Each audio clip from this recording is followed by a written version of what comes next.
shoulders here. Yeah, somebody's already left. Somebody has already left the lobby. Not giving too much faith to Ryuza there. And he's going to find it there. That's a big one. And he didn't take that much damage. Could have been much cleaner, though. And he will have his position called out here. The bomb is ticking down. Only 19 seconds left. He needs to find this one on, but because he's found it, but Ali will clean it out. Close. And so important there for Boss. And you have to say, I mean, what? Because that gives the head-to-head to Boss. Yeah. It's basically now down to Penta and Boss are the only two teams that can really get out of Group B. And the pressure is on for Penta. They have to win out. That puts Boss on 2-1 with, let's see, they played OPK with, yeah, of course it's with Penta left to play. So Penta has to beat both Boss and OPK. Boss has it in their hands first, right? And I believe that's 2 rounds from now. Yeah, we will see Flipside versus Cherry Stars, followed up by Penta and Boss. And that's going to be so important for Boss. They can win it on their own, or they're going to have to put their faith into OPK, who they just beat. The rest of these matches today are just as important as they could be for this whole tournament. Every team is fighting for survival here. You know, there's no teams really left today that are going to play for nothing. Oh, well. Flipside? Yeah, Flipside versus Cherry Stars. Flipside versus Cherry Stars versus Rude. That's just a couple on the other side. Yeah. But that being said, about this group as well. The most interesting game I think we have left is actually in Group A, which is TGF versus Makta. I can't wait for that game. I'm most hyped for that one. For sure, me as well. I really want to see how the new look Makta face up against the Chinese. Exactly. I mean, they're both 3-0 at this point, right? Somebody's walking away 4-0. And the TGF has definitely shown at least a little bit more weakness than SV has. So I can see Makta being able to take them down. Yeah. Makta's exciting. Makta is exciting. And the hype train really starts if they can take down TGF. For sure. And in that matchup, it was nice to finally see a 5K. Yes, finally. Yeah, and that ultra kill he got was insane. So many collaterals have been happening. So many collaterals have been happening this tournament, like that Revenge. 2 in that exact location. Yeah.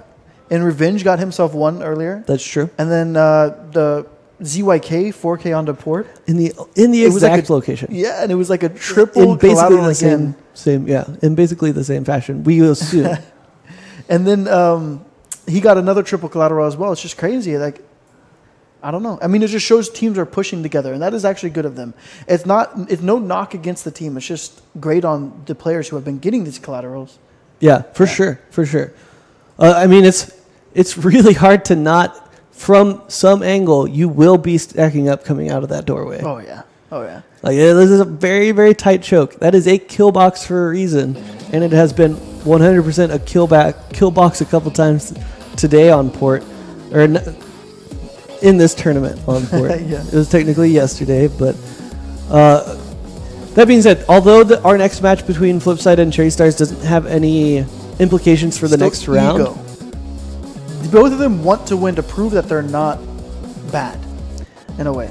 Just to prove that they are not as bad as their score says, or their. I think it's more important for Flipside because Europe has yet to win a match yet.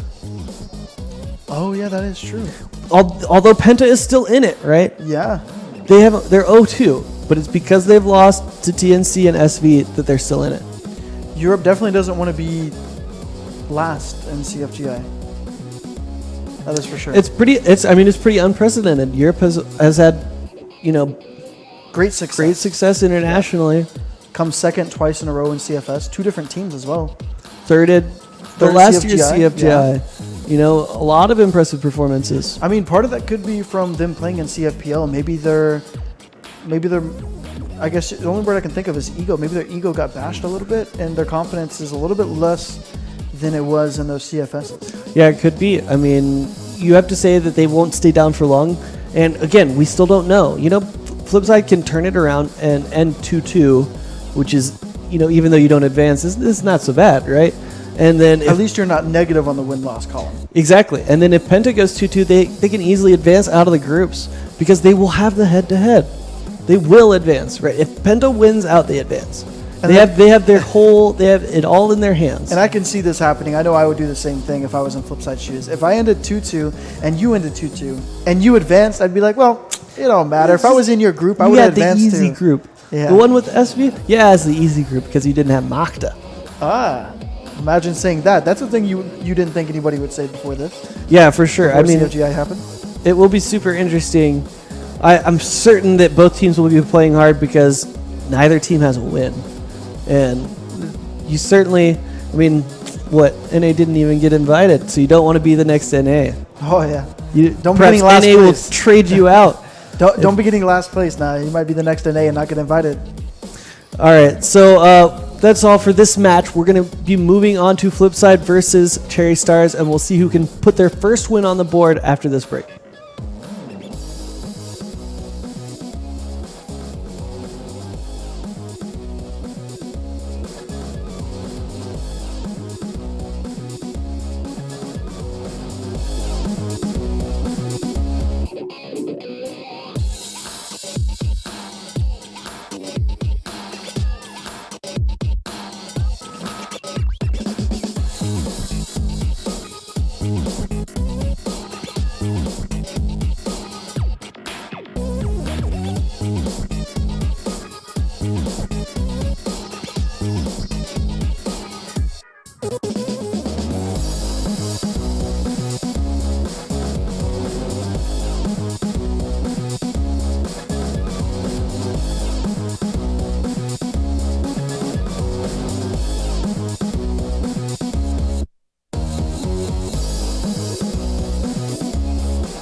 活动开启，疯狂英雄月，天天英雄级，详情请登录穿越火线官网 cf.qq.com。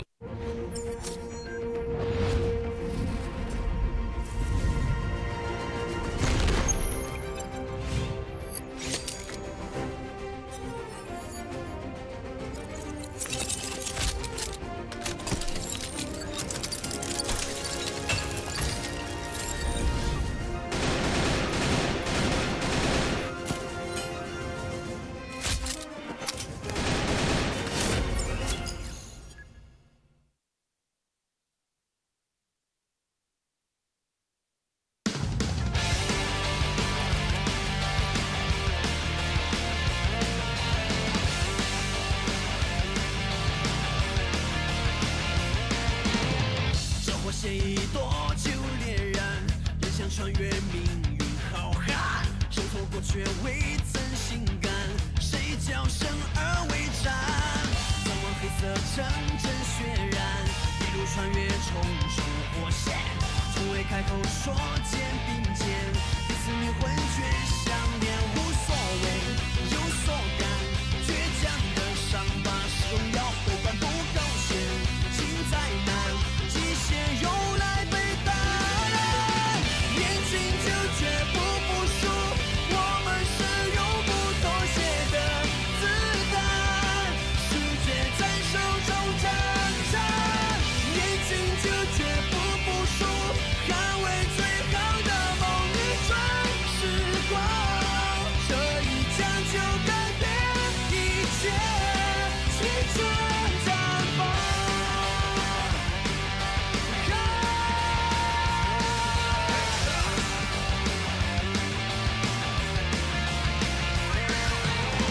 这火线一夺就烈燃，人想穿越命运浩瀚，谁错过却未曾心甘，谁叫生而为战？怎么黑色成真血染，一路穿越重重火线，从未开口说肩并肩，彼此灵魂却相连，无所谓，有所感，倔强的伤疤是荣耀，悲观不高兴，心再难，极限又来被打烂，年轻就绝不服输，我们是永不妥协的子弹，世界在手中挣扎，年轻就绝不服输，捍卫最好的梦与准时光，这一枪就改变一切，青春绽放。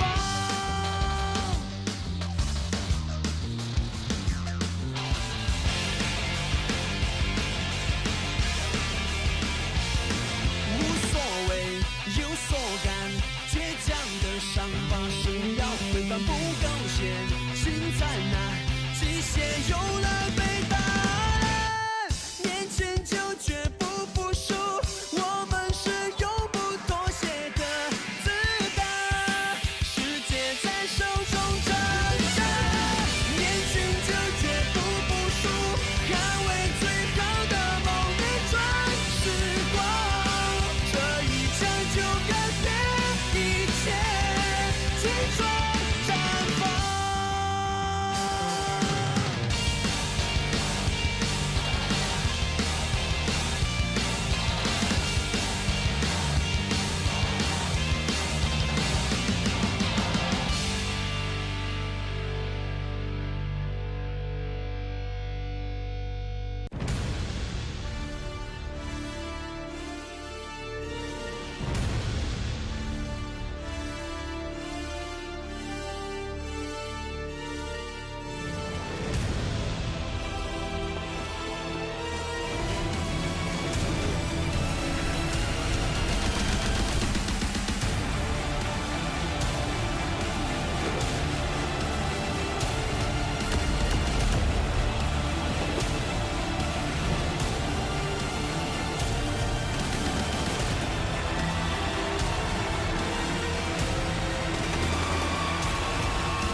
Well, there we go. Welcome back here to CFGI here in Taicang, China. And coming up next, we have Flipside versus Cherry Stars. You know, although it doesn't matter for implications moving on to the bracket stages of the tournament, definitely both teams are going to be hungry for a win as they have yet to pick one up here. And nobody wants to go out 0-4. Oh, for sure. And all I got to say is if it was before this tournament started, I would say Flipside hands down got this. But Flipside's look kind of shaky so far this tournament. So I can't even just say they hands down got this. I think this is kind of, I'm just going to say. I still think that they get the tip in advantage. Yeah, for sure. Because Cherry Stars maybe has like a 60-40 now instead of yeah. like a 80-20. Yeah. I mean, Flipside, it seemed like they just haven't had the aim down for one, and then sometimes they have good strats, and then sometimes it's just a little bit like they're lost. They've yet to really maybe mesh back together as a team with the addition of Rain. You know, it's hard to even say that it's that, but because Rain, the type of player Rain is, he's not going to change much over the course of the team. Like, he's going to still do what he wants. So maybe part of it is that, but just because they picked up Rain, you know, like that his mentality is not going to change much. Yeah, they maybe not having the impact that he might have as much as we'd like to see. I mean, he hasn't had any. He's had a lot of opportunities for clutches, and he's in the past he's been the kind of player that you can count on for maybe 1 or 2 clutches if you put him in that situation. But he hasn't found them. That being said, I think Cherry Stars, it's hard to say exactly what. It seems like a little bit of everything is going wrong for them. I don't know. What is your read on why Cherry Stars is 0-2 so far? Who have they played against so far? Looking back, yesterday they played Makta. Oh yeah, okay. And I believe it was TGF. Yeah. Okay. Yeah, I was gonna say I think they played against good teams, and so I was trying to remember and make sure I was correct. They played against Makta and TGF, so they haven't really gotten a chance to show their true colors. Yeah, maybe they're not world beaters, and they're not going to come in first or second in this tournament, third, fourth, nothing like that. But they're definitely not bad. They've played against teams that are probably just better than them right now. That's true. I mean, if I had told you coming into the tournament that we couldn't get a read on Cherry Stars by them playing Pacific Makta, you'd be like, well, I don't know, why couldn't you? They seemed like an even matchup, right? So good. Yeah, it's because Makta just looked so just powerful this tournament. That being said, I mean, that's the same lineup that Flipside played yesterday, too. So, if you're going to give Cherry Stars that advantage, you have to give it to, that benefit of the doubt. You also have to give it to Flipside because they've lost to the exact same teams. In a way. But also, in a way, they've been together for so long for the core, and they played against Makta before. Well, actually, no, this team hasn't played against Makta. I take that back. But you as a whole has played against Makta and taken them down before. Yeah, that's fair. That being said, as we do look at the lineups, yeah, Rain, surprising to me to see him, as such a strong player, at least. I've in the past considered him quite a strong player. To see him 0.83 wouldn't be too crazy if he'd been having some of those impact frags, but he's just been seemed kind of quiet. Snox has had a few impact frags, but, And I think the most surprising for me would be Snox. I can see Rain being inconsistent because of the kind of play style he has. Either he's going to win the game for you or lose the game for you. And Snox, though, usually he's just a consistent, decent, heavy, sometimes heavy fragger. He's like Loons, but sometimes he actually does just top the charts. You know what I mean? Yeah. And it's just been kind of surprising to see him being a little lackluster so far. We've seen pretty good performance from this flip side. If you're going to point at 2 players who have been performing so far, it's really been these 2 here on the end. Especially here, Creeds has been the one, kind of shining light so far for Flipside in this tournament. For sure. He's definitely been the main guy doing the work from just like the spectator point of view. Maybe not the fragging so hard compared to the rest, but winning them the rounds. And also for me, Dennis has had, it's been inconsistent from him, but he's had some rounds where he looks just like the best player out there on the map. I was about to say the pitch, but that doesn't exactly work. But take a look at the maybe we looked at 2 different things. There we go. Okay. The lineup for Cherry Stars: Godzilla, KZ, Teddy, Luther, and Jimba. So, just taking the same look that we did for Flipside, who's been standing out and maybe underperforming for you here in this lineup? I mean, maybe I gave him too much credit in the practice, but Luther has been underperforming for me because I've seen him performing so greatly in the practice. But that just comes from me not knowing this team too well, I guess. That being said, Godzilla, those stats don't lie right there, right? The Godzilla's been 1.32. strong. And, I mean, you compare it to his teammate right here, Jinba. Jinba just hasn't been showing up as an opper. I mean, honestly, it's almost, it feels sometimes like he's not even Relevant, like there. he's not even there. Yeah, he's just a ward. Like at least you can say for players like KZ and Luther. He's made some clutches. Yeah. And he's made some impact, but I haven't really seen Jinba doing much. Right. And even Luther, you know, although he hasn't been as standout as you would expect, he's still been present, right? He's been providing at least something for the team. It's really been this man, along with their op there, that had just really been struggling. For sure. I don't think I've really seen Teddy make any impact frags either, so his total frags haven't gone too far, maybe, unless I'm remembering wrong.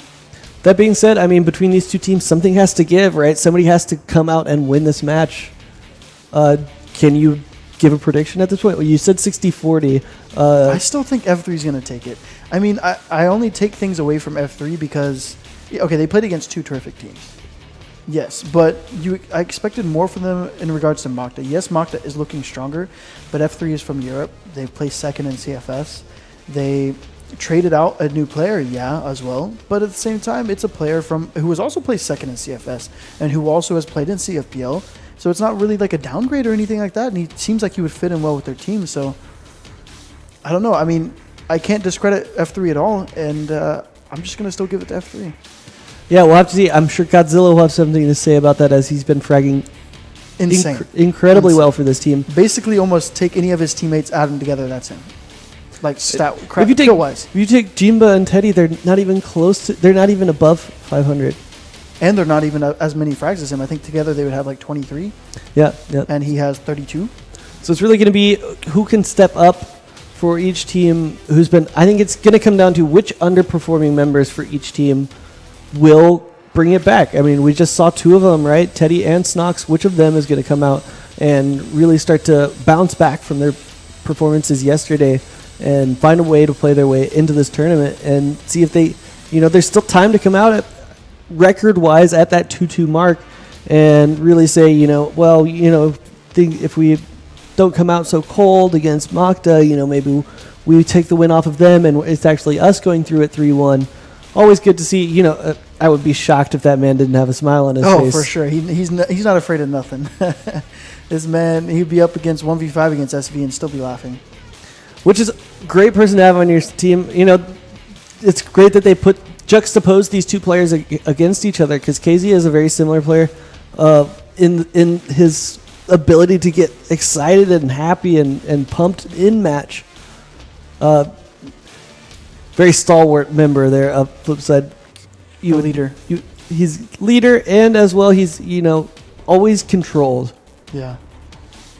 In his approach to the game. Godzilla, the man, the fragger. Yeah, I think that might be the other. And it's actually surprising that they're 0-2, and this man has been fragging so hard. Well, I mean, if that's hard. I mean, yeah, they're playing. I know who they're playing against and stuff, but at the same time, he has such a positive KD as well. It's not that he just got up a lot of kills and died at the same time. No, he got a lot of kills and they didn't trade onto him. You know what I mean? Like, he came out on top. Yeah, so maybe that's the other wild card here. Something that Flipside really needs to pay attention to is how are they going to contain Godzilla moving forward in this match? Is it trying to pin him down and by using maybe 7 having the advantage here in the if things go to plan, right? Just off of the numbers on paper, that 7 should have this opping head to head with Jinba. Jinba, can they maybe utilize that pressure to try and control Godzilla? And that would be quite a difference between their game with TGF, where TF, the sniper from TGF, just went insane on them, was just slapping kills up on the kill board, or on the scoreboard, sorry. And they need to learn, if it goes the same way here, Jinba could actually go ham. If they can't seem to just stop a sniper. Here's a question for you. We just got to see if 7 can stop the other sniper. If I might even say Jinba might be the least performing sniper so far at this tournament. Yeah. Who's his counterpart? Who's been the top performing? Because I don't think we can give it to MZ. You definitely cannot give it to Amazon. If anything, compared to his normal self, he is underperforming pretty hard too. But I would say TF because he's had the most standout performances so far.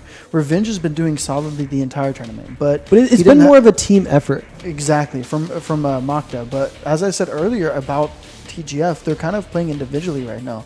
They're just going out and out fragging you, and so what leads to that is individual performances. And TF, he's had a couple of them. Yeah. I think I agree with that. I think you might have to point at TF. Maybe Revenge can prove us wrong here in that match later today. I'm still so hyped for that one. Maybe so. We'll see. I'm really excited to see who comes out on top of that sniper battle. But it does look like the delay is over, and we're ready to get into ban picks here. Everybody ready to go, and it's going to be an Ankara ban versus a port ban. Yeah, I wanted to say it, but I wanted to see it show up before it actually happened. Global risk side taken from flip side onto Mexico. So now that you see this map, do you want to change your predictions at all, or do you think Mexico as a map favors either team here? I was just gonna say Europe and North America and Brazil have all been the iconic Mexico players or Mexico teams. So I still think this favors Flipside. Yeah, we'll see if that comes to play here as we're ready to get into it. Flipside versus Cherry Stars. We'll find out who can put the first win on the board for themselves right now.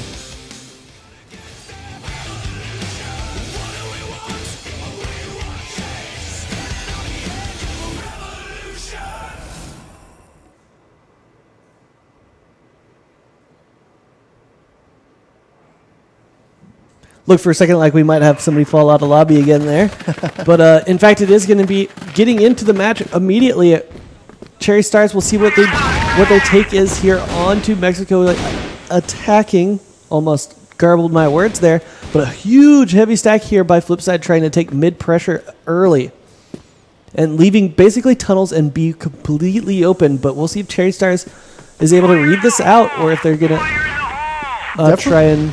Definitely if Cherry's... I like this setup here from F3 because they're taking away the mid-aggression. That's generally the first thing you're going to do on Mexico as a team. Is you're going to come in just like you are. What? It took the words right out of my mouth. I thought it was going to be like a firing squad for F3, but Cherry Stars were somehow prepared for that. Yeah, I mean, you have to... Anytime you come around that corner, right, it's a scary corner to come around. There's a reason that so much equipment is thrown into that area, but you would still think that that would favor... The setup with the pre-fire, with the positions that come in for them, you would think that would favor Flipside. But Creed's trying to make it hard for him here as he's picked up 3 and they're coming at him one at a time. Maybe a bit of overconfidence here from Cherry Stars after that initial play. He knows one's mid. Through the smoke. He knows one's mid too. He's been looking at the doors behind him, so he definitely knows one's behind him. But it's a matter of the timing here, and the timing worked in his favor, but he just couldn't pick up the frag. Creed's definitely could have had that round. Yeah, I think if he knew that person was there in mid, I would have liked to see him, try and take the fight to him and try and make it harder. Or maybe bait him out by taking some random shots, not really shooting at anything. When he peeks out quad, take him out, and then focus on the other guy. Yeah, but the way it was, if he didn't hit that shot immediately, he was going to get taken out from behind once his position was called out. But different look here as Rain going to take the first kill there into tunnels, maybe... After seeing how heavy that stack was in mid, Cherry saying, well, if they do that again, tunnels is free. But instead, it's Rain there to greet them with a hello and a shot to the face, and that will give a man advantage here for Flipside in the second round. As we do spread out onto the map, pretty heavily favoring this gully now here for Cherry Stars, as they will climb the boxes and peek through towards mid, but nobody home as a pretty deep hold here for Flipside, and a pretty standard defense, you would have to say, for Mexico out of Flipside. Pretty standard passive defense for sure. They intelligently enough got one pick and then did not play mid. That's exactly what you want to do on Mexico. You want to play mid early on. If the smokes go away, back off. And then another way to back up is if you get a pick. If you get a pick, back up. That kill came from tunnels. Tunnels, right? For sure. But they didn't have to play mid after that point. Okay, I understand. Because they got a pick. There's no point in playing in mid after that. Take the man advantage, and now moving into the 1 minute left, Cherry Stars has moved into this mid area, and the smoke is dying, and they were hoping to find somebody with a 3-man stack right there to try and pick somebody off. Jimba continuing to look, Godzilla creeping in, and it will get called out now, but in fact it's going to be Jimba who takes out the first kill, and it's back and forth we go. Still the man advantage here for Flipside, but rotations are going to need to come across before Creeds gets soloed out here. He's bought so much time. Great play there from Creeds, and he's actually going to get the last kill to finish it out. Creeds is looking like he's taking it to him still. Even though they are only 1-1 right now, both rounds, Creeds has made them work for it. Yeah, absolutely. What was it, 1v5, 1v4? 1v4, yeah. He took out 2 members, and he almost made it possible for that clutch to happen. The mouse falling slightly in a different position, and he at least picks up one more, right? Yeah. That being said, we are all tied up here at 1-1, and it feels a bit tense here early on. Both teams, especially in this third round, not eager to push out early, and does look like Flipside's going to try and hold a standard deep defense. Super deep there on point B, with Creeds even playing behind the forklift there. And with the stack towards A here for Cherry Stars, but they don't have the bomb yet, right? So maybe what's the thought process here? For Cherry Stars? Yeah. Cherry Stars is going to clear out mid here, and then they're going to decide if they want to go A or B. Now, it looks like they don't have anybody in water right now, so A would probably be more likely for them to be able to take easily by splitting it between alley and middle. But they're still spread out in mid here, maybe waiting for this smoke so they can try to get a pick toward A and maybe do the same exact shot they just did. Yeah. They almost won the round. The picks just didn't go in their favor. Maybe they'd like to do that style. And that's probably what we'll end up seeing.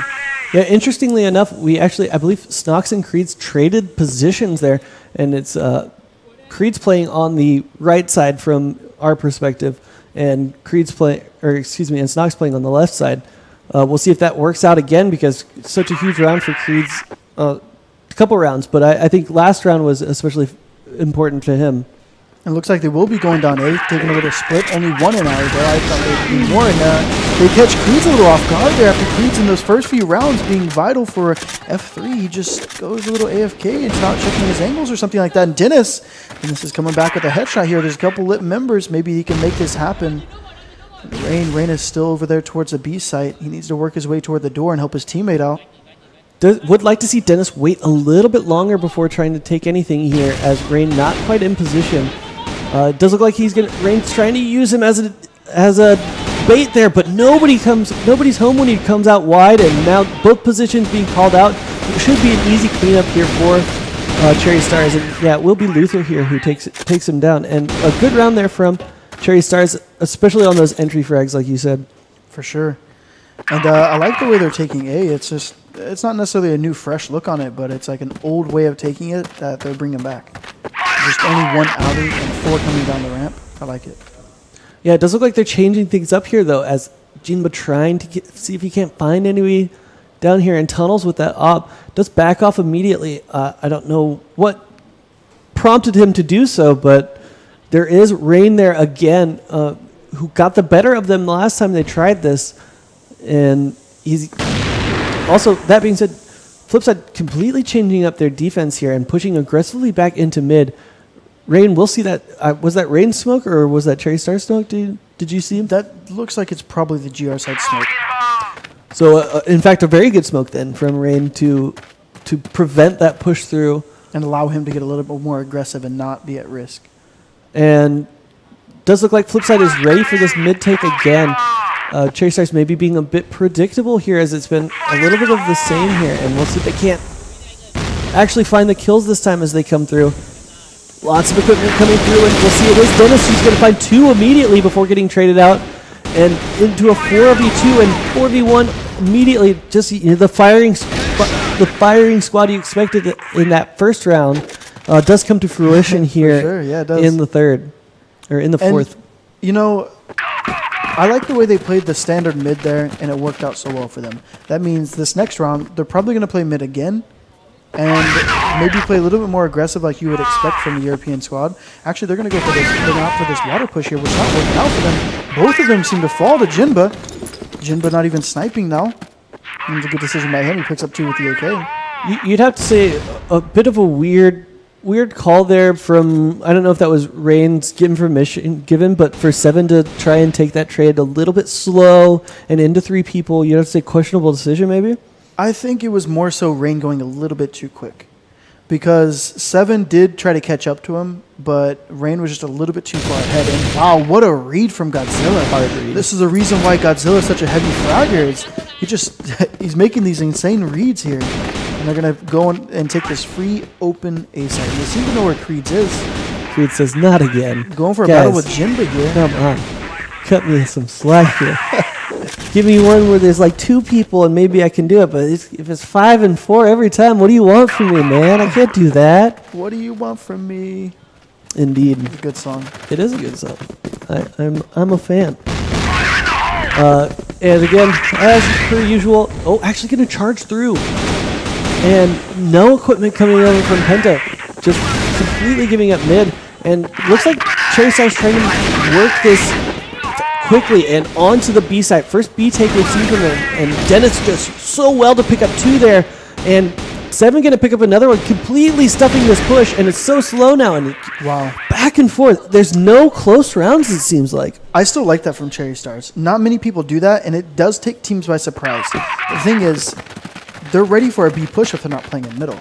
So what they did right there was take middle and instantly run B. That will work if they play middle and you take 1 or 2 out in middle and then instantly go B. They can't rotate quick enough. But the thing was, they did that whenever they were already set up in B. It's kind of a questionable decision there. But I do like the change of pace and the change of strategy from Cherry Stars. The last round, they went water. So they're like, okay, they know we just went water. We smashed them. We won the round. They're probably going to expect us to do something like that. They probably won't play in mid. And they just rushed mid like that. It's a good read by them.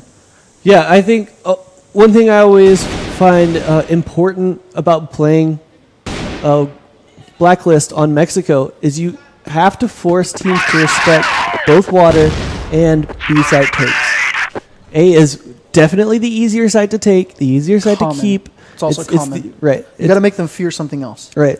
Otherwise, you see more and more, they'll just start to cheat over towards that A side and leave either, through mid to be completely open or through water to, at that point, whichever direction you want to go open. And so good job also in that manner of forcing flip side to respect what they'll go be. And we'll see if that plays out later as they move on to the A site currently. Not a total loss for me. Right. Time is starting to wind down now, about halfway through the half. No real picks have come through. Rain did take quite a bit of damage, and KZ looking to get some information way up there, and the bomb is actually going to join him. And Rain could find himself in a bad position. He doesn't quite get traded out. Great back off by him, and that is going to signal the execute. And it's going to be a great double kill, or 2 kills there coming through, and it's into a 3-on-3. Jima finds one, but it's so close now. Only Teddy left alive, and Dennis, you got to say, starting to step up. Both him and Rain. Sure, Rain and Dennis, both the players. Weren't those both the players we singled out there? I think we were looking for Snox maybe. That is true. But Jinba's also stepping up. He seems to have found his little niche in 8K. Yeah, maybe that's all it took was just a little drop that up, little change up or something like that. I don't know. But I'm sitting on 9 frags now. Yeah, I mean that's almost his total. It definitely doesn't surprise me to see Rain bounce back from a couple bad performances. And Dennis, he had some good performances yesterday, but he just couldn't find it consistently. And it does seem like he's found a little bit more consistently here, or a little bit more consistency here, at least early, as we are heading towards the end of the first half. Both teams are going to hope to try and at least end it with something like a 5-4 in their own advantage. Going to be a little bit harder for Cherry to do that, but I think, of course, Flipside would love to get out of here 6-3 if they could. As they are starting to set up, and firefight here, going to be won by Rain, is traded out by Teddy, but I would say a trade that favors Flipside as long as they don't bite too hard on the tunnel take. That flavor you're putting on the defense. Yeah, exactly. Little garlic, little salt. Indeed. That will pull 7 off of that A, the closer A rotate. But look at Dennis getting aggressive here in mid. Isn't quite able to find it. Teddy will catch him out and call it out there. In fact, it's Snox pushing super aggressively through the smoke. A lot of information by him, too. He knows they're not in mid right now. He didn't see anybody, so he doesn't know they're coming back. But it still was a good push by him. Yeah, still get to decide where they're going. So savage by him right there. And yeah, they pushed quad 2 as well, so they got a 2-for-1 trade on that. Make that a 3-for-1 by Dennis. Dennis just completely going off on him. And Creed's finishing it off. Those are the 3 standout performances right now on this map. Dennis, 18 Rain, between Dennis and Rain. Yeah, and also the impact frag so far by Creed's. What? I think that was last round. No, there wasn't. You just... that's got to be a CF glitch right there. What? I don't even understand. Unless he... They got to restart. Can you this. die by This is unfair. cooking a grenade? No. It's just something... He just died randomly. Just a glitching death. So it does look like everybody's pulling back, and I think we will see a pause come out. Yeah, we do see players going ahead and pulling out. That was bizarre, to say the least. Goodbye, everybody, to realize what was going on, back up, and get a nice restart here. That will give teams a bit of time to talk about some strats moving in. This is a... Seven missing his mouth a little bit with that water. It can be tough sometimes, especially when the camera's on you. That's the only time it's going to happen. Of course.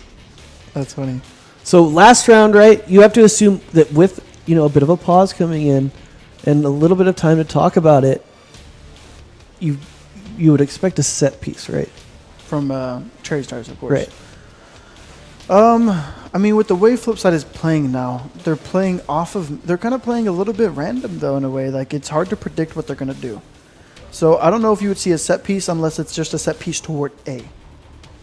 To where maybe they'll run something like a 4-1, where they have 1 go late middle, 4 rush alley. That'd be a good piece. That'd be something good that would work probably against the way Flipside is playing. That being said, we haven't It'd be seen... unexpected as well. I think it's a good call as well, because we really haven't seen Flipside cheating for us yet. But in fact, it's going to be Flipside trying to play. It would have worked this round too. They've got 3 toward middle right now. Means they're only going to have 1 B or 1 water and 1 A. And it looks like they're thinking about it as they've had multiple players jump down into alley, I believe you call it. Yeah. Yes, alley. So we'll see if they... But they're not going to push the issue. And every moment that they waste there gives Flipside more information. And some equipment coming back and forth across. It looks like we might just see these straight-up duels that have gone one way each direction are going to decide the scoreline here as grenades continue to come back and forth and back and forth. It seems like both teams are having a pretty good idea of what's going on. We'll see how Cherry decides to respond to this. There's no one yet to take any damage. And here we go. We'll see who can break this trade. And it's back and forth. It's even so far, 2 for 2. But Creed's going to get tagged. And into the 3-on-3 we go. You have to say this favors Cherry at this point, as it's going to spread the defense thin. But Creed's, we've seen, definitely going to be the man they want holding that A side alone. He's done so well in previous rounds to buy time and allow people like Rain, who are holding on that B side, the time to rotate all the way over. But in fact, it's looking like it's going to go towards B, and Seven going to need to pick up 1 before he goes down here. Oh, he's got support there, and oh, he's missed the shot, and it's so important. But Rain's going to pick up 2 and just say, "Don't worry, I've got this round on my back." And it will be Seven who does find one onto Godzilla. Huge from Rain to clean that up. He's definitely showing up and showing what he can do whenever he comes alive. Yeah, he's definitely one of those players that you're not going to see him every round, but there's just some rounds that you're like, all right, well, thanks for that one, Rain. You can take a break for a little bit and bring us another one in a couple rounds. There you go. Improving his accuracy. Got to keep those stats right. Seven's accuracy to water to lip 50% accuracy. It can only improve from now. So you have to say big first half there from Flipside, right? 6-3. For sure. Way to bring it back, too, because it was such a tight match early on, and then it just slowly started to go in favor of Flipside as the time went on. And so once again, they're ending the round on a 2-round win streak. Yeah. We'll see what they can do here on the offensive side. I would definitely start off with something fast. If I just came from the 2-round win, you want to smash it in their faces early. Yeah, well, it's a good thing they didn't go water fast, as they have a crossfire set up there. In fact, a pretty aggressive defense here from Cherry Stars, having the 2 in mid, the classic smoke onto A doors. If there's not a smoke there, you're very surprised. I feel like that area might as well just have a wall most of the time. And it's going to be Rain who picks up the first one. It's going to be a 2-for-1 trade there, but Snock's going to take a lot of damage to to get that advantage. And it's going to be Rain who goes down, another trade out, and all of a sudden Teddy's the last man standing. He does pick up Creed, but he took so much damage for it. Teddy's going to have to find Snox first. This would be a perfect time for Teddy to finally come alive here. And he's just wondering where they're going. He doesn't know they're already in B side. He's playing it safe here, smartly enough, because he has only 1 HP. Does he think they're going toward A? Is he going toward Alley right now? Yeah, he thinks they could be in A right now, which he's going to put him so far away from the bomb. As well as I think B side for the 2v1 retake is so much harder because of the kind of positions you can hold. It's if somebody's in the back side of B, you have to respect the. Oh well, Snox should be able to see him. I was gonna say through the cracks of that crate, you can see somebody coming, right? Mm-hmm. So they have the information advantage off the bat. And then 7 just peeks off the information. Exactly. So should be an easy closeout there, and immediately it's going to push it to 7. And Cherry Stars are really going to start feeling the heat now. Smoke coming down onto A doors. Unsurprisingly. What a push there through, and it's going to be the firing squad this time in favor of Cherry Stars. Godzilla just mowing them down. Not too much of a surprise that it's Godzilla that comes out with the 3K. Yeah, not too much of a surprise. He's just fluffing his stats now. Indeed. He's been on point here for this Cherry Stars team. And perhaps, however, the backpack not quite big enough as Jinba, again, still holding on to that AK, going to find one early on into the round here for Cherry Stars. And Smoke going to be re-upped here on A doors, as well as they're in mid. But yet to really do anything off of this, perhaps just they will start to take into this mid area, going to push aggressively through the smoke. We've seen Snox do it a couple of times, finding nobody home. And will they continue to push through? It does look like they're going to, as 3 push through the smoke, continue to push through the smoke as it does die out. And interesting smoke here, going to put some pressure onto Godzilla. Not a bad man to have as your defense. Yeah, for sure. And continuing to poke around. Still pretty calm here going through with the 4v3. Flipside going to need to make a decision before too long, but they should have a pretty good idea right now that Jinba no longer with that op, so I definitely don't mind the slow play, as slow typically going to favor you. Did that land? What was that? Was that a flash? That was a beautiful flash. If so, they just tipped off the edge of the building. That was pretty cool. I don't know if they meant to do that though. It does look like it's going to be the B execute, and pretty rare here to find 2 people holding the site, and it's going to end up horribly for Flipside. Dennis does get into the site, but he can't even get the bomb down as he's on like 2 HP, and it will be Jinba with the easiest kill of his life, looking the wrong direction and only needing to hit exactly 1 shot literally anywhere. You have to say, big couple of rounds here for Cherry Stars, starting to pull it back. And what was starting to look like it was going to get out of hand is now a 7-5. At Flipside, they're just refusing to switch up their strategy, always going for a mid take here when it's not necessary. You can do a lot of things on the Mexa. You can go water. And here they go with another mid take. Let's see how it plans out for them. There's a lot of shots going back and forth. Knox, he gets one. So it doesn't look great so far. But Jinbei, he's pushing up Alley. He's got one on the Creed so far, and they don't know where he is. They can't figure it out inside. And he gets another one, and Teddy trades back onto his fragger. And Dennis, he gets another trade. Just trades back and forth. And now F3, they're down at they're at the down bottom. in HP. Yeah, but the 2v2 typically tends to favor the attackers. So we'll see if they can do anything with it. Although Luther, truly both 1 HP now. Everybody low. Everybody low. Only KZ able to take KZ might be able to take 1 more bullet than everyone else. But other than that, it's going to be I have a feeling it's going to be an explosive finish. I think people are just going to die. I mean, they will die instantly, right? Oh, this is a good position from Luther if they do decide to push down this alley here. And once they see KZ, they're going to start concentrating on him, and he's just come out of the door. Instead, KZ's just going to do it himself. Never mind. Don't even worry about it. I got it under control, said KZ. The irony is KZ took exactly 1 bullet. Did he really? Yep. That's funny. That health advantage, baby. That health advantage. Because who knows, maybe that was the first bullet that came across. Now it looks like they're going to try some sort of alley take here. At least they're switching up the pace finally. Yeah, I think but finally, yeah. a little too late, I think. I mean, they may be expecting a change of pace finally now from Cherry Stars, maybe expecting it. Yeah, that's true, but you know, still time to work with, still plenty of rounds to work with. If this doesn't work, you can go, you know, do the salty run back. Just run it right back. They'll probably think, okay, they finally mixed it up. They're going to be back to that mid take, as it's clearly their primary strat. And then we'll get one. Dennis going to get two here on the entry, looking for more. Snox gets flashed out heavily, but it's perfectly fine as 4 in the favor there of Flipside, going to make this basically impossible for Godzilla, and he does go down immediately to the headshot of Dennis, continuing to perform for this team against Cherry Stars is Dennis. Dennis and Rain for sure. Creeds has been a little bit quieter this half, but Rain and Dennis, they've definitely been showing up every single round pretty much, one or the other. Yeah, I'd like to see them do the alley take again. I mean, what's to stop you from doing that? It's looked like their most impressive take so far. Why not just run it right back and see if they can stop you? That or mix it up and go water. But either way they went, they would have ran into, it looks like 2 people, water or A.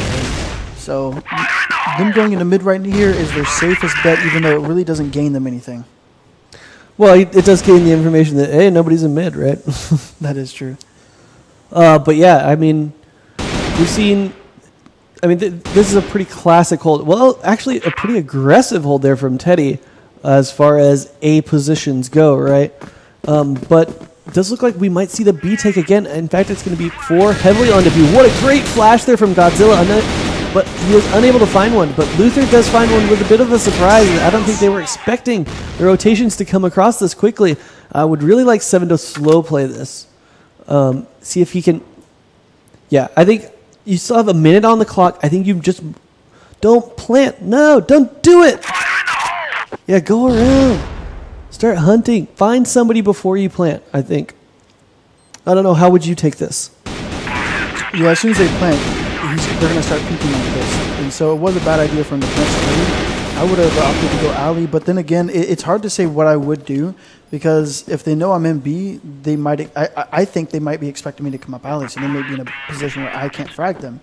So at the end of the day, it's just a hard choice. I mean, he almost actually pulled it off there, putting both of them on, you know, maybe 1-2 hits away.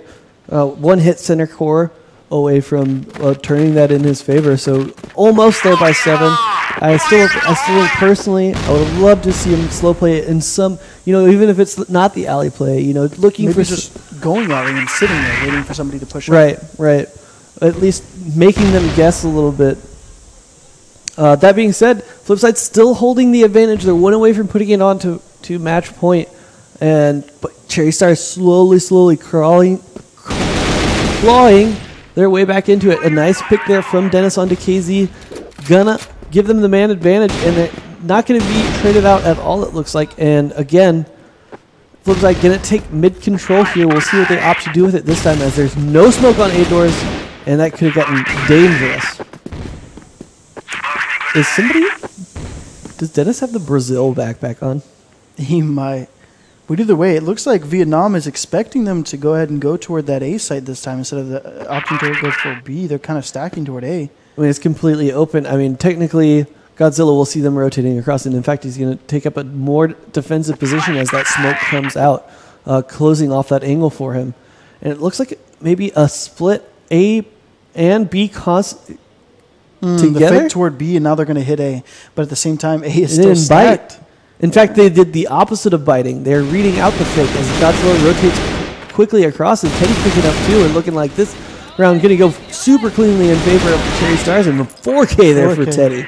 What a beautiful round by him. About time, you know, for him to step up, and what a way for him to do it. Getting a nice ultra kill on a much needed round. You have to say that round was one off of shot call, and the ability to stay home, even beyond stay home. I mean, the fake came out and he immediately started rotating. Godzilla called that fake to a T. That's for sure. It's hard to fake on Mexico.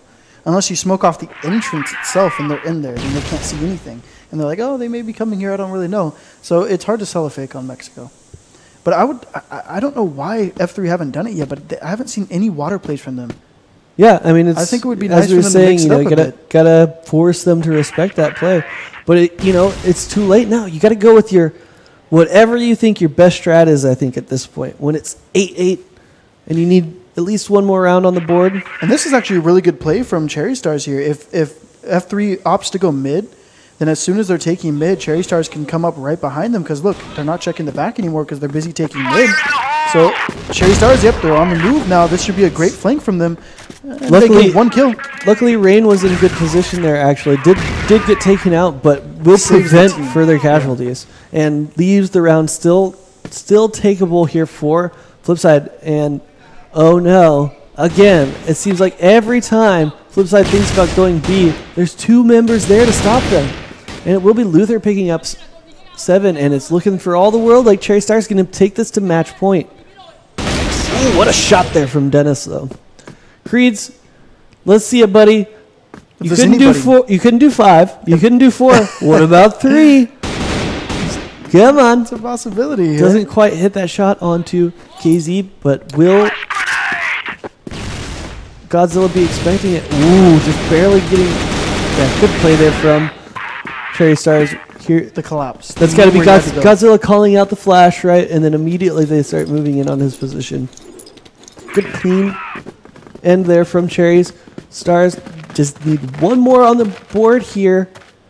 The last round of normal time here. See if we might get our first overtime. It's up to Flipside to do it. What's the call? It's your last round. What has been Flipside's absolute best execute that you've seen? The alley take. Is that the call then? I think they should go water. I think at this point, if I was their leader, I would say, okay, the one thing we haven't done so far is water.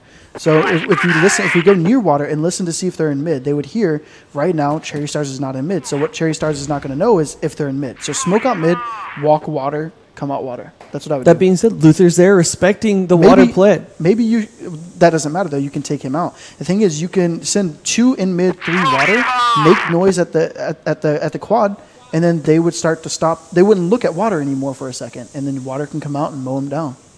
We've seen this deep hold on B by 2 so many times as water is completely open at this exact moment. But Rain is in water, I think. So this could be a great play from them. He can get the backstab on Jinba. We'll have to see how it plays out as it does look like action is coming out now.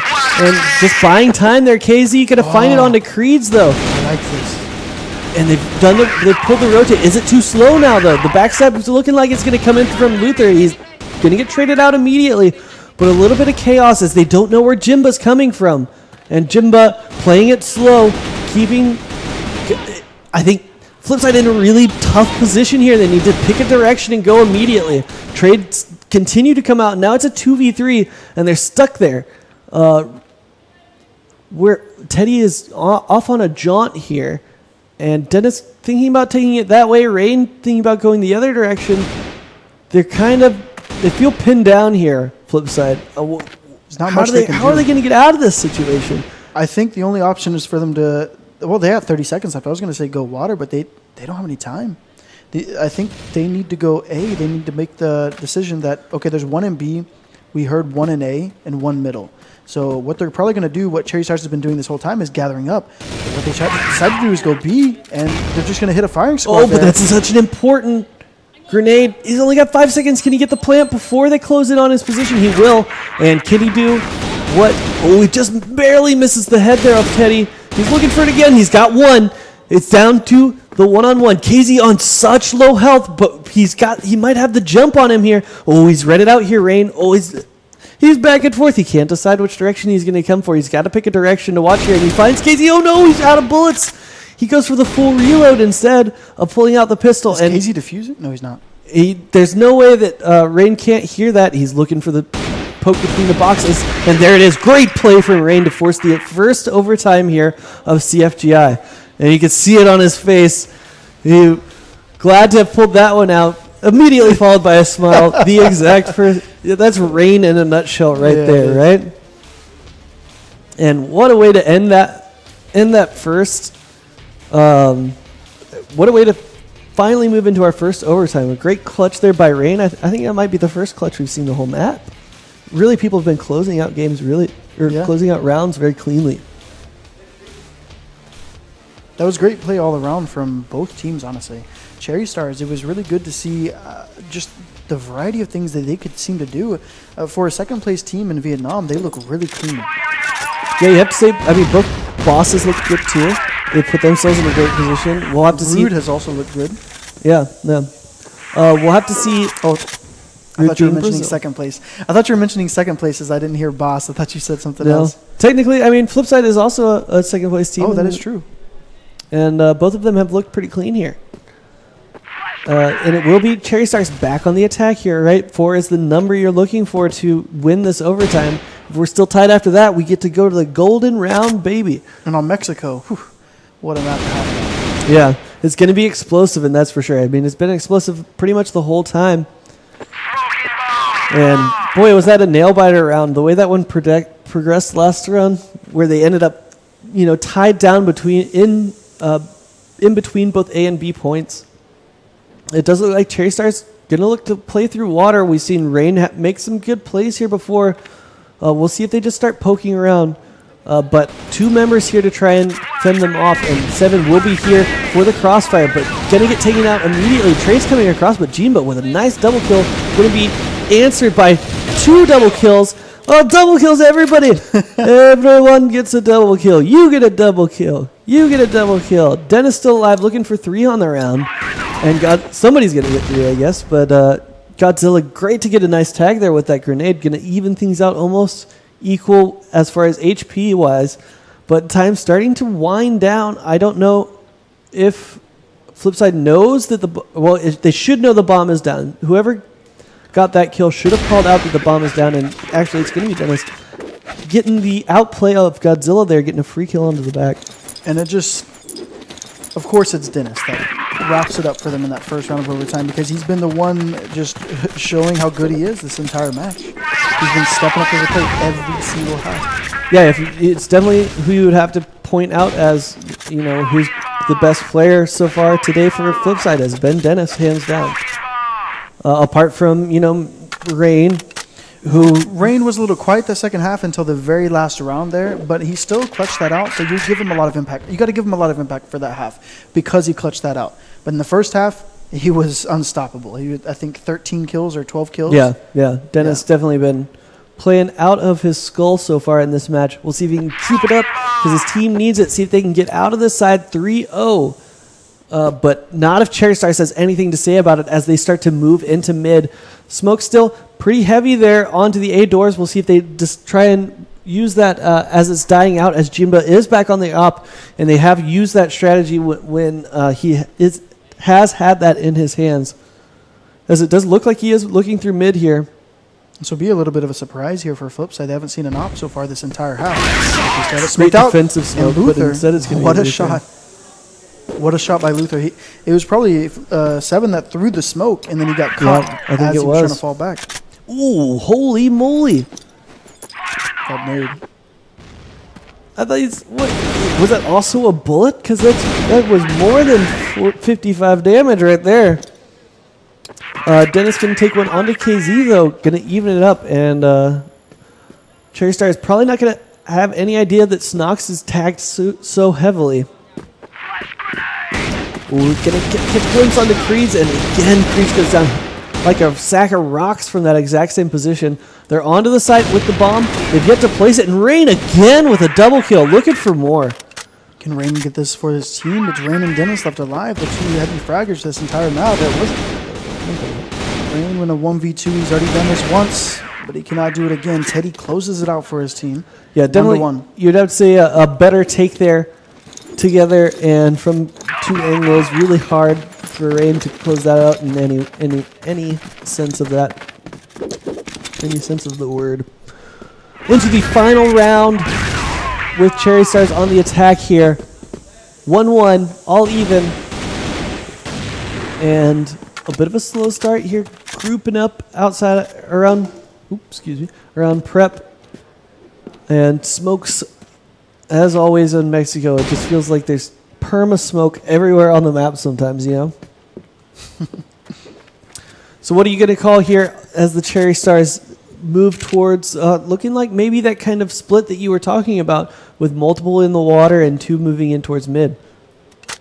I mean, it's looking that way, but they have the C4 in mid, so obviously they're making some sort of play, maybe toward A, could it be?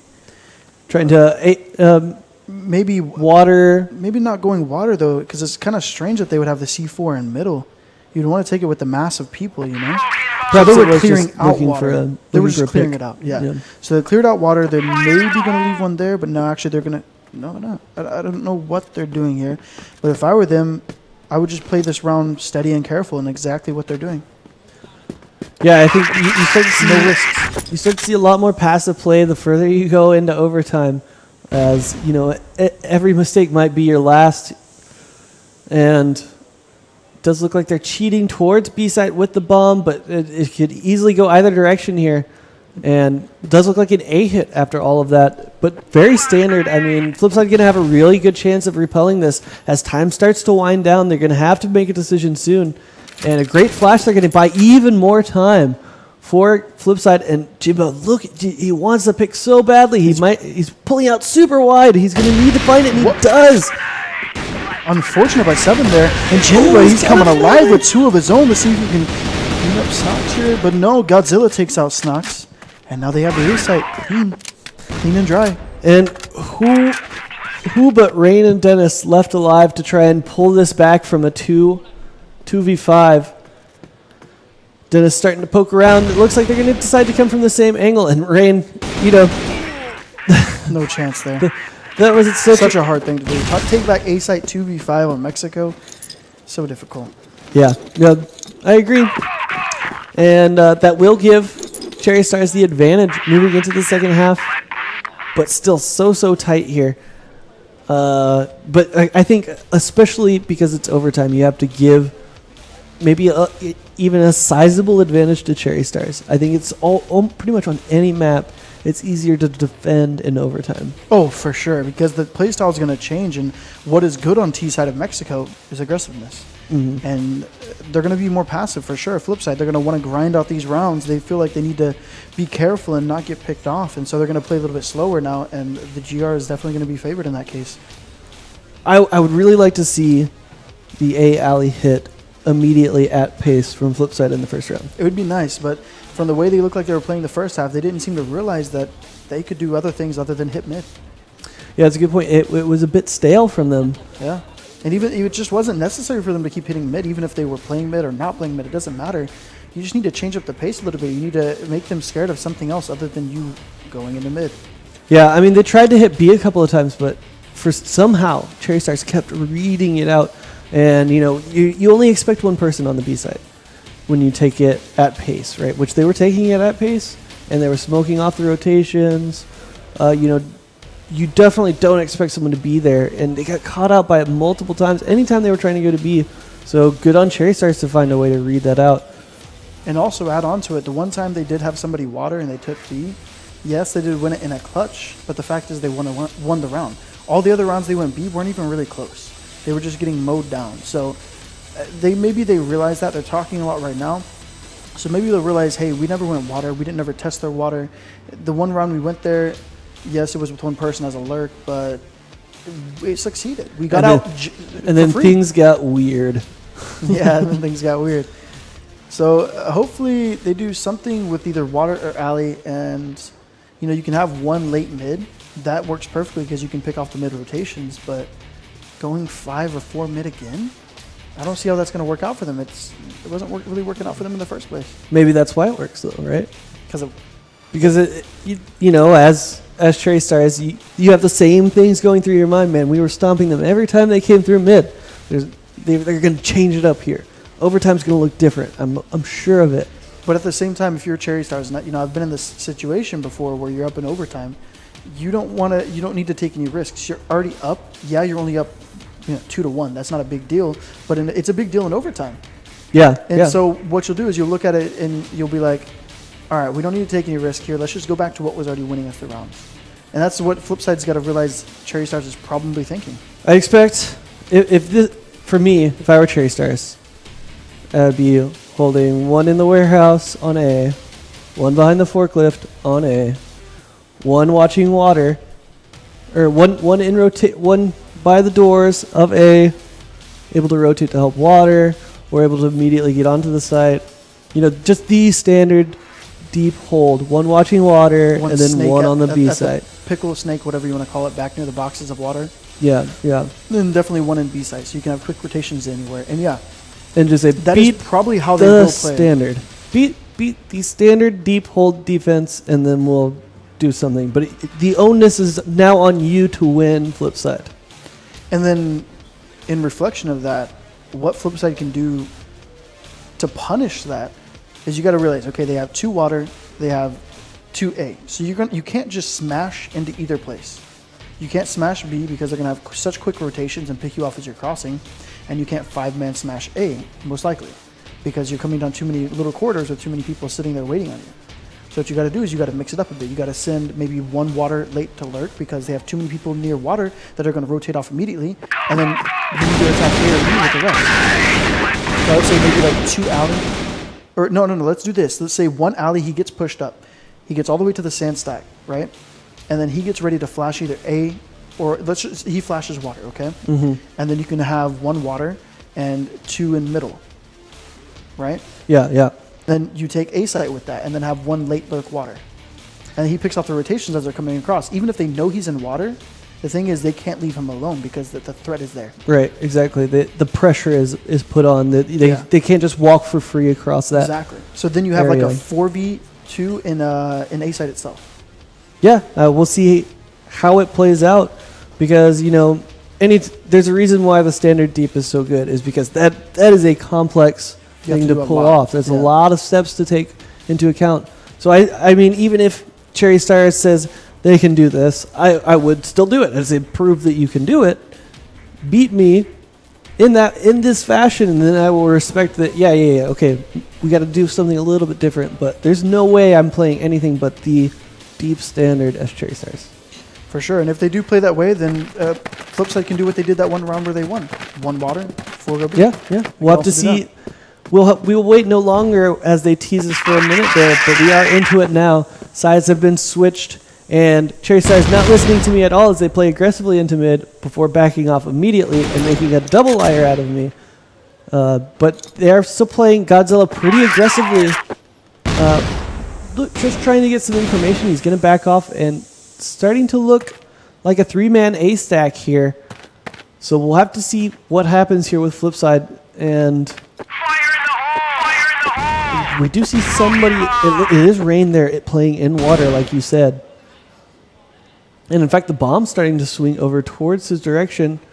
Or excuse me, that's them taking mid again, right? Yeah. As we do see the elevation difference between them. Also, Creed's starting to look like he might be 1-3-1 there for a second there. I wouldn't mind that either, right? So kind of taking a partial bit of everything I talked about. 1 alley, 1 water, 3 mid, but they're going... They might still opt to go A. Yeah, they're going A. So it's still exactly the strat I talked about. Oh, what clever play here from Seven. I like it. And then continue to play it slow, although they didn't expect the 3-man stack, you know, but they've made the shots. Creeds has got to get this one onto Jimba, and he does. They're now in a great position here. They've got the strong holds there, and it is going to be Creeds with a double. Even more complex than what I talked about, and it worked out. That's exactly what you have to do if they're playing so passively on Mexico. You can't just bullheaded rush them. I mean, that being said, they got lucky. Because they got the opening pick so quick. Yeah, that and they weren't punished too hard by the 3-stack. Yeah. They hit one, and they were like, there's only one left. You know, actually, I think the reason why they didn't get punished by it was because there was a little bit of smoke blocking it off, so tracker guy couldn't see them, and they also just directly ran through A doors. So none of them were even at risk. You know, the people Only at A, 7 ran through A doors. No, right? 3 of them did. It was only the alley guy that stayed, and he was trying to pick him off. We'll have to talk about it a little bit later, as already 2 falling to Jimba with a double for himself. 4 already in the second half of overtime. Creed's trying to match him there with 3 himself, but he can't even it up yet as he's dead to rights. And this looking all over for Flipside for this round, and we'll put Cherry Stars onto overtime match point without some sort of miracle headshots here from Dennis and Snox, as with only about 18 HP apiece to their lives, you know, a stern breeze will kill them. Yeah, well, if that Stern Breeze is guiding an AK bullet to the chest. Yes. But I like the changeup F3 is choosing to do. They're actually realizing, yeah, we were a little stale in the regular, not the overtime, but the regular time. And we need to switch it up here. So it looks like they're going back toward A. Maybe they're going to go shoot indoors again. But no, they're actually taking A side. It was a smart decision by them, but it doesn't seem to be working out here as Rain is left alone. And he gets taken out by Jimba, who got a 4 kill on the round, was it? I think no, he just got another 2 kills. He has 6 kills now, right? He had the first 2 early. So he did get a 4K on the round. 4 on the round. And here we go again. Will we go to the golden round, or will Flipside lose it in overtime? We're about to find out. That was a lot of equipment coming in there from Cherry Stars. At this point, if I was Flipside, I would go back to my standard. I would go back to taking mid just to be safe, just because that seems to be something they work on a lot, and that's what they're doing. If Flipside was counting correctly, they'd need to really slow things down. Cherry Stars just used 3 of their 5 smokes in the first, couple seconds of the round, as well as every single one of their frag grenades. I think it can be often, with overtime bearing down on you, it's hard to try and keep track of things like counting the amount of smokes that came over. But if they know that there's only 2 left here on the defense, if they can try and find a way to work that out, well, no time to do that as we're going into A hard and heavy. And it's trades coming back and forth. Teddy with a double in this pit, but still a 3-on-3. Teddy with a good big triple, looking for more. Only Rain left alive. Can he bring the magic again? Well, I didn't even get the chance to finish my thought. Instead, it will be Cherry Stars who do pick up their first win of the tournament and continues. And we continue to see that EU has yet to pick up a single win here at CFGI. Still matches to go. Flipside has one more chance to do it themselves. Penta with 2 chances. And remember, Penta, if they win both, they're into the next round. Yeah. So don't count EU out yet, but you have to start feeling a little bit of the... It's looking rough here. You would have, going into this tournament, if I told you that Flipside was going to start out 0-3, and I didn't tell you who they were going to play, but you would be like 0-3. I would think maybe 1 loss from TGF or SV, whoever, if you don't know their brackets. You're like, okay, well, they lost to the Chinese team. Yeah, that's about it. But 0-3, there's no way that's happening. But there they are, 0-3. Yeah, we saw signs of brilliance from them in this match. You can't get much closer without going to the golden round. But they were definitely stale. That was just it. I think it came down to their T side being a little too stale. They didn't have enough variety in their strategy. And it came to fruition in that last round. As I was saying about that last round, I don't think I got my full idea out. But the reasoning behind it is if it's the last round of overtime, you want to fall back on something that's not new. Fall back on something you've done it a million times. The most common thing for them, it seemed to be their mid-take. So you might as well just fall back on that because you need something comfortable, something your players are used to. And so that's what they did. It just didn't end up panning out for them. Yeah. It wasn't a bad decision for them to end back on that, but... It was just, a couple of people missing shots here and there, really turned that last round. That being said, I didn't get to finish my point either of saying I don't think that they would have been able to figure out how many smokes had come out immediately from Cherry Stars, but if they could have just slowed that takedown and seen if they couldn't get a little bit more of that utility out of Cherry Stars before making that execute, might have gone a little bit better for them because they had plenty of time to work with, it also boils down to when it comes to the counting the smokes and all that. It's just how calm are they in the moment? Right. Are they even thinking about that? Sometimes the pace of the game it can be a little bit too fast, and not just in terms of how fast it actually is, but in your head. You're like, we just took mid. We need to do something. We need to do something now. We're waiting too long. We need to go. And that may have been what was going on in their heads. They were just being too fast. Especially in overtime, right? Oh, especially.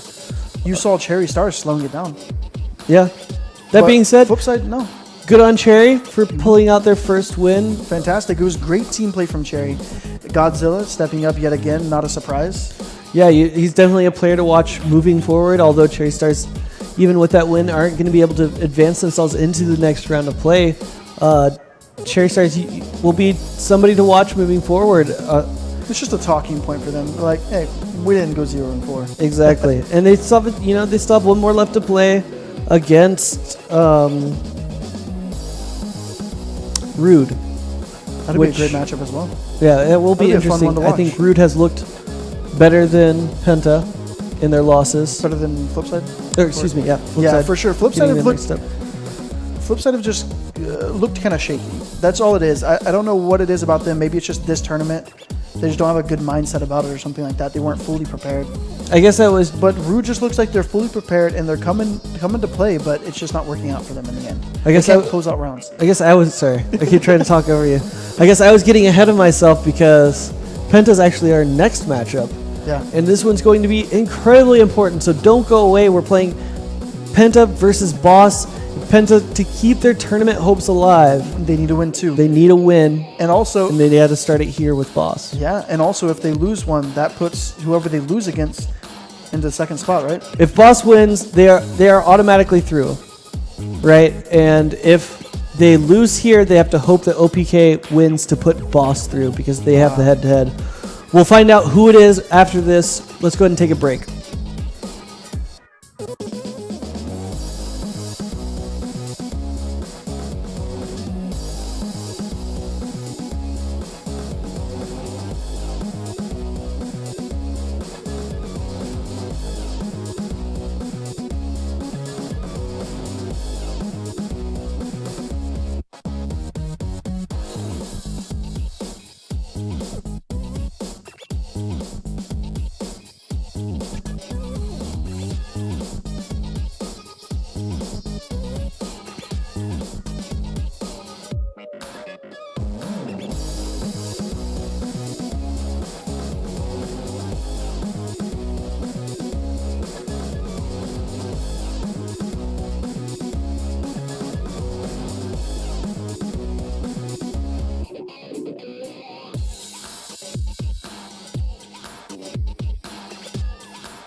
周年疯狂英雄月活动开启，疯狂英雄月，天天英雄级，详情请登录穿越火线官网 cf.qq.com。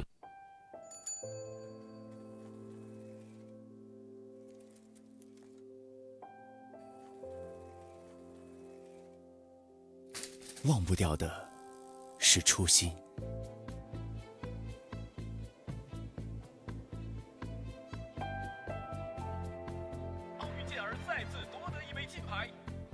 梦想不分大小，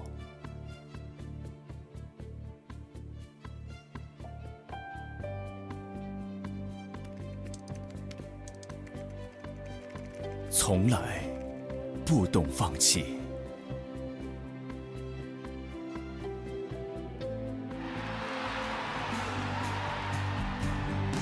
只为这一刻，因为初心。才有梦想，为梦想坚持，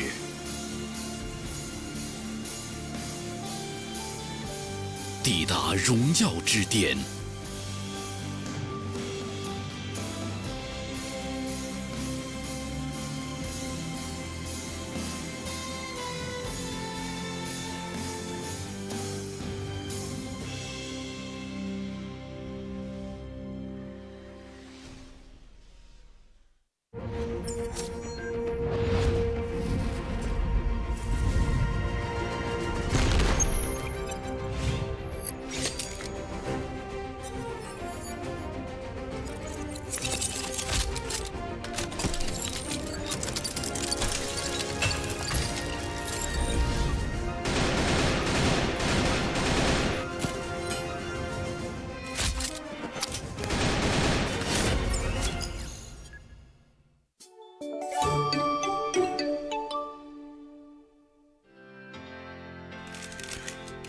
这无关身份，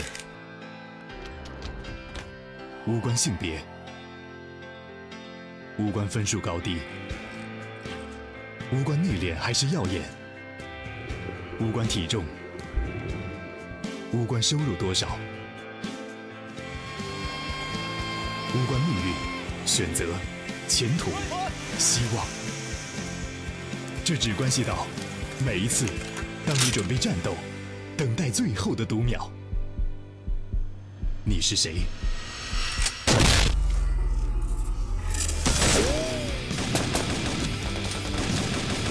别给我说要低调，我根本听不到。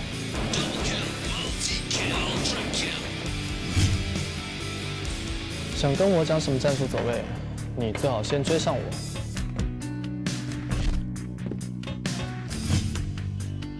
盲狙、甩狙除了反应，还需要天赋。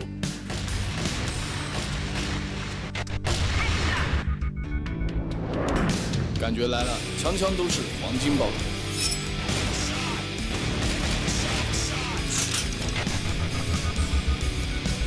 节奏加距离，我用刀可以飘翻全场。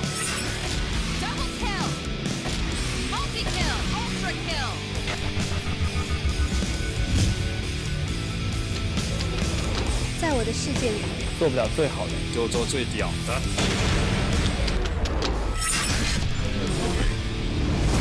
穿越火线，不服来战。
Back again here to CFGI, and we got a good one slated for you that's going to be important for Group B and how it's going to play out. It's going to be Penta versus Boss. I almost forgot it after thinking about it and being excited for it. I think it's going to be a really good match. I don't expect Penta to continue to EU is definitely not as weak a region as they're showing, I feel like. That is true. And Penta in their last match, they actually look pretty decent. Yeah, I mean, again, they've had to play SV. And but on the first half, they were looking pretty god. pretty goddamn good. The only issue is that you have to say the loss to TNC is really hurting them here. Yeah. That was just uncharacteristic. They're usually really good at Mexico, and I'm not saying TNC is bad, but you look at TNC 1-4 now, are they?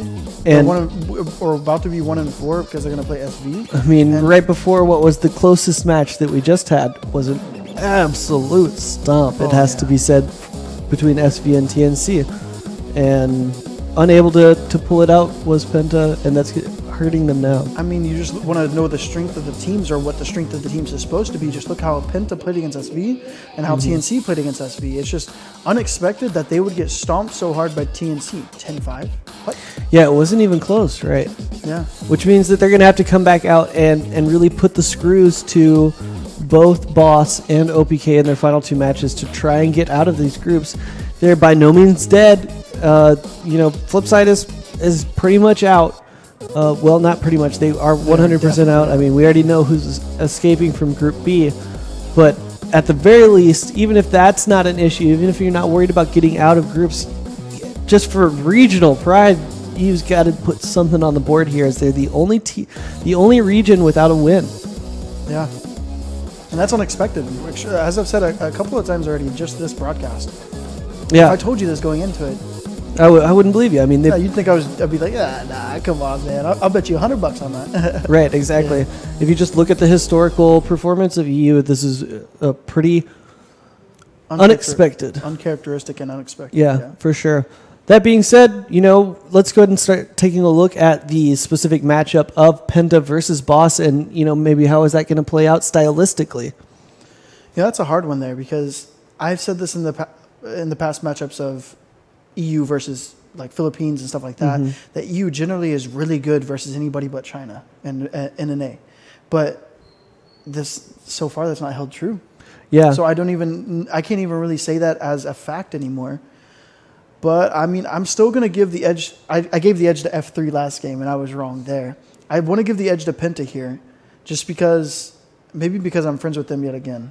I'm not really sure. It's not because I think they're 100% going to win, but it's more so just because I don't really know. It's like a 50-50 matchup here. It's Boss, number 1 from Vietnam, Penta, number 1 from EU. It's hard to be completely unbiased, and something that goes along with some of the players of Boss and Boss just kind of as a team. Even though you bring FatCon in, and maybe he has the same effect that it seems like Card is having for Makta, and really does center them, because we've yet to see there's usually from the top Vietnamese team, there's usually just one match where you're like, whoa, what was that? Like, that was just completely unexpected, not good play from them, but they've looked pretty good and pretty standard here. Yeah, and speaking of the Vietnamese squad, who do you think is their standout performer so far, or who is really going to match up against the standout performers from Penta? I mean, what you would have to say, Ali, right? Yeah. But it's not necessarily that he's been out fragging his teammates. It's just that he's been kind of their pressure player. When you need important kills, it's Ali going out there and turning the tide for you. That's for sure, and I would add on to that FotCon as well. His addition seems to have changed their style to a more consistent style that can win against more varieties of teams. Yeah, I agree. And he has that pedigree. He's taken second place at CFS before. And here comes into why I think Penta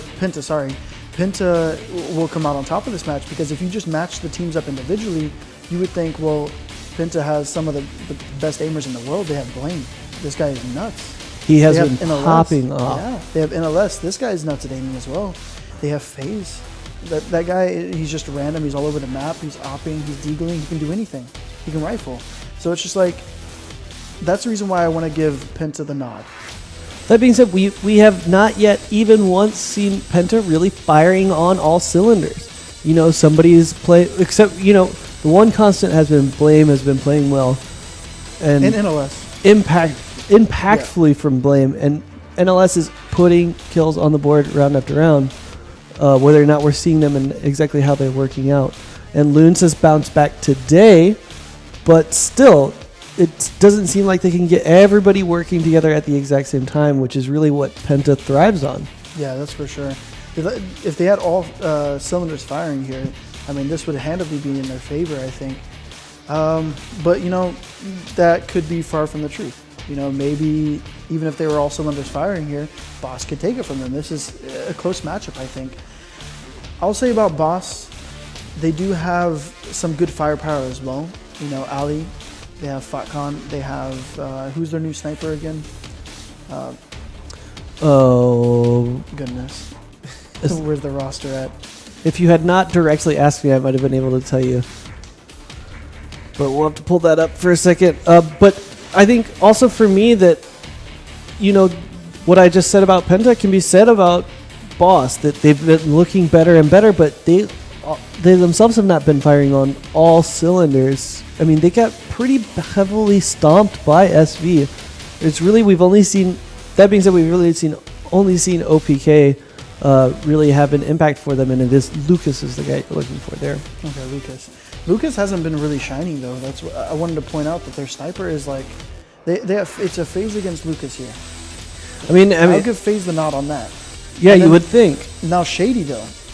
I was gonna mention Shady in the last match. This man was popping off. Yeah, he was really popping off, and he had that 1 5K he had, where he got the triple kill. They all lined up, and he just, I don't know, he's popping off all headshots, just banging it out. That's the man. You know, him lining up against any of the Penta members, he can line up, but can Lucas line up? Yeah, it was definitely Shady who was not having. I mean, you expect him to be one of those pop up. You know, between him and Ali, you think of them kind of as that same sort of, for this Boss team, the same kind of duo that we see from N9 and 18.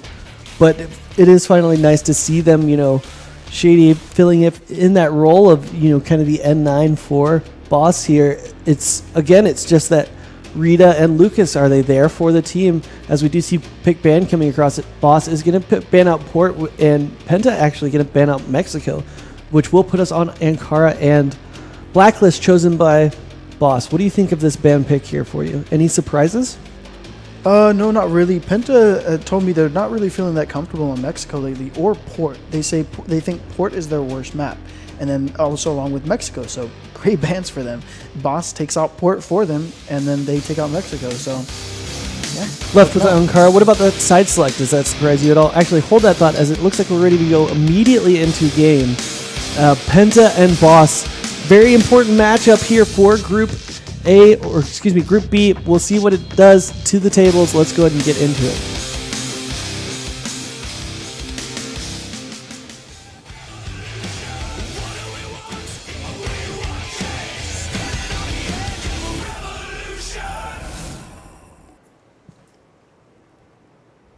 As we head out onto Ankara, Boss will be taking to the advantage, or taking to the attack as they selected. And I was asking you right before we got into game, what do you think of that decision?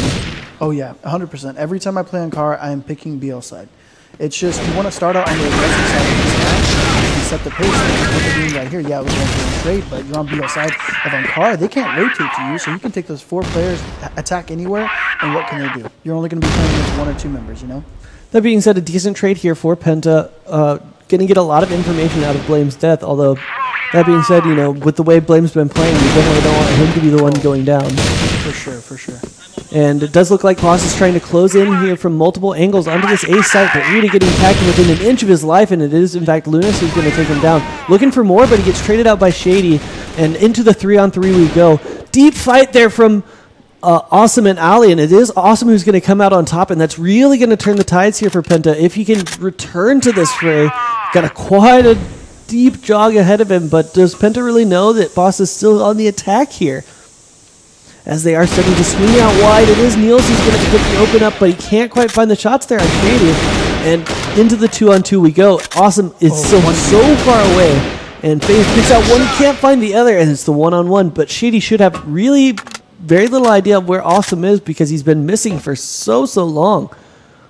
And he's yet to plant the bomb here. He's on half health. He needs to get some kind of idea of where Awesome is before he's comfortable planting this bomb. Still plenty of time to work with for both players. And just holding a hard line here is Awesome, waiting for it. And Shady thinking about maybe rotating off of the site. He doesn't have time to get to the A site. He's going to have to put this bomb down before too long. But he just wants to find any kind of information. He finally does see Awesome, and he will be able to put the bomb down with that information. That being said, grenade from Awesome, not going to find out its target. Nice peek there from, oh, what a shot there from Shady, going to close out the round. That's a disheartening loss there from Penta. I mean, if I were Awesome, I definitely would have tried to go into the tower early on. Yes, he didn't know where Shady was playing, and so he was a little scared. He didn't want to start going up the ladder and then have Shady just jump out on him. But at the same time, that top spot on that tower is defensible. Very defensible. I mean, even if he just continued to hold that hard line that he was holding, or that, I mean, it's hard for him to know what Shady's thinking at that point. But Shady really did not want to. Oh yeah, Awesome coming out with a great pick here early in the round, shutting me up, I guess. But he really had no idea where Awesome was coming from and was not comfortable planting the bomb until he knew that. But unlucky there. Boss will go up 1-0 as we head into the second round, and people starting to... Boss heading over towards this A site, looking like it might be hit through vents here, or maybe even split. Oh, Shady going to take a lot of damage, though, just barely holding on to his life. Great shots there from Niels. Just unable to find him, but he'll take that trade any day of the week. For sure. As we continue, but actually it's going to be Rita who takes down Awesome. The most delayed trade in the history of CF. Fatcom going to pick up another one here onto Niels. It's essentially a 3v3 here, though, because Shady's on 1 HP. And it doesn't look like they're going to be taking the A site yet. They're just kind of delaying, even though the A site is wide open. They're giving time for Lunas to rotate over, and if Lunas plays his back spot here, which looks like he won't, he can get an easy kill on one of them coming up. Yeah, that had to have been a very tense rotation there from Lunas, but he walks into A to find out he's actually all alone here. Blame going to pick one up onto Shady, and into the 2-on-3 we go. And the rotations are going to go ahead and come out here for Boss as they head towards the B site. Blame on low HP, going to need to take down another one here. See if he can't get Lucas as he jumps up onto these boxes. Ooh, Lucas going to get some information there. He knows there's at least one.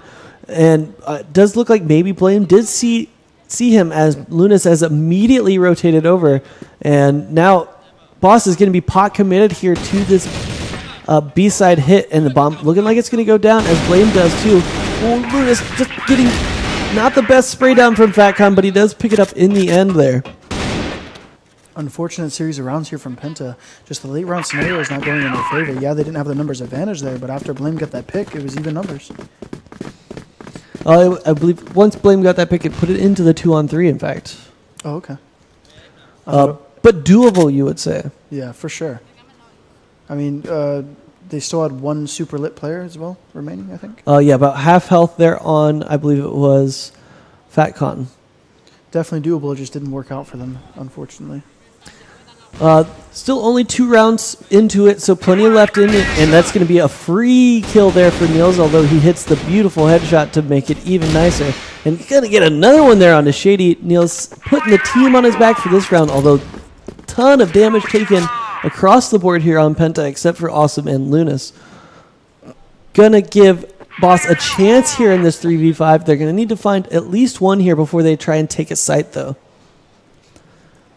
Oh, and as if on cue, Lucas does take down, or Loons there with the op, looking for another quick scope there, unable to find it.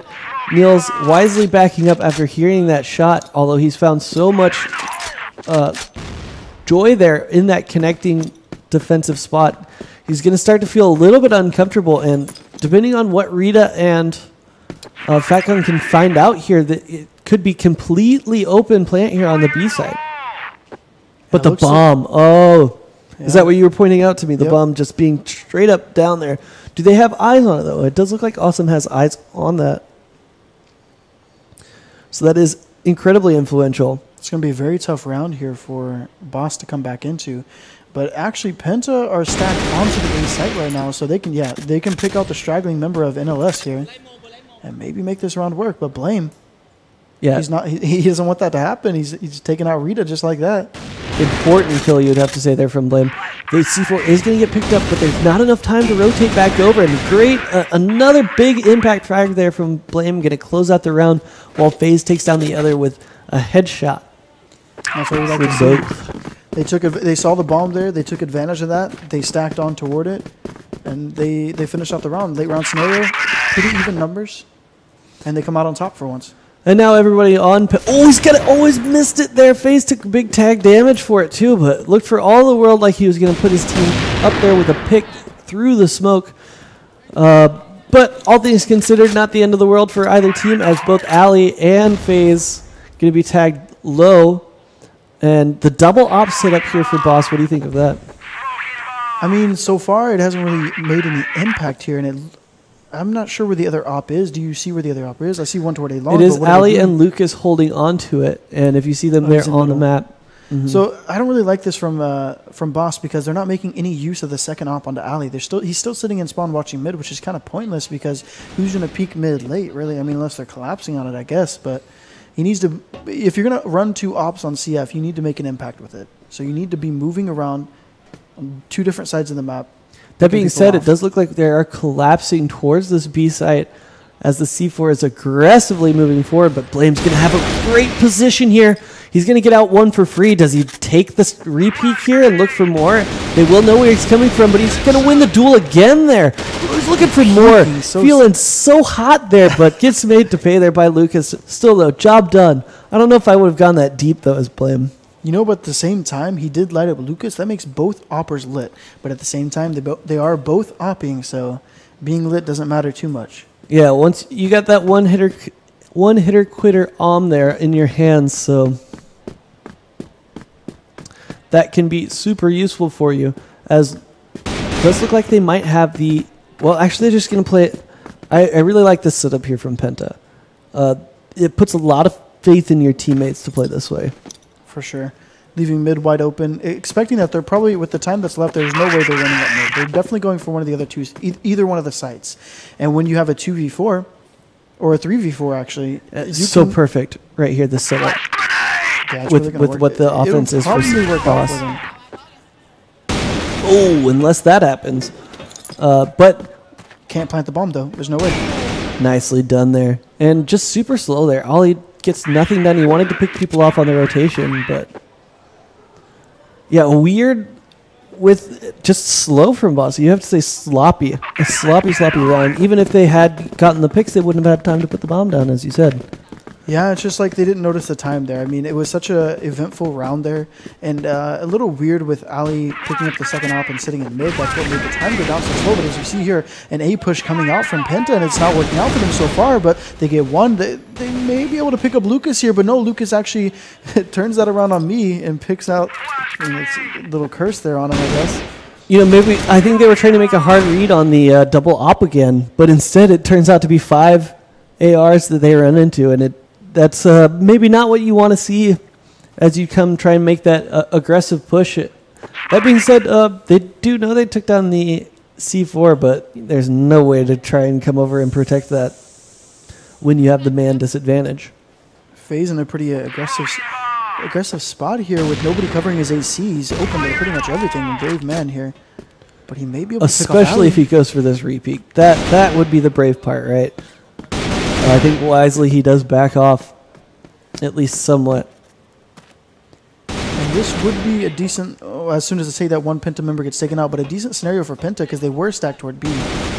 But they're kind of thinking that maybe this is just some sort of fake or they're just going for picks. So, and I mean, eventually, Blame. Boss has to do an A execute here, right? Yeah. There's not time to go get the bomb and then come back over to B.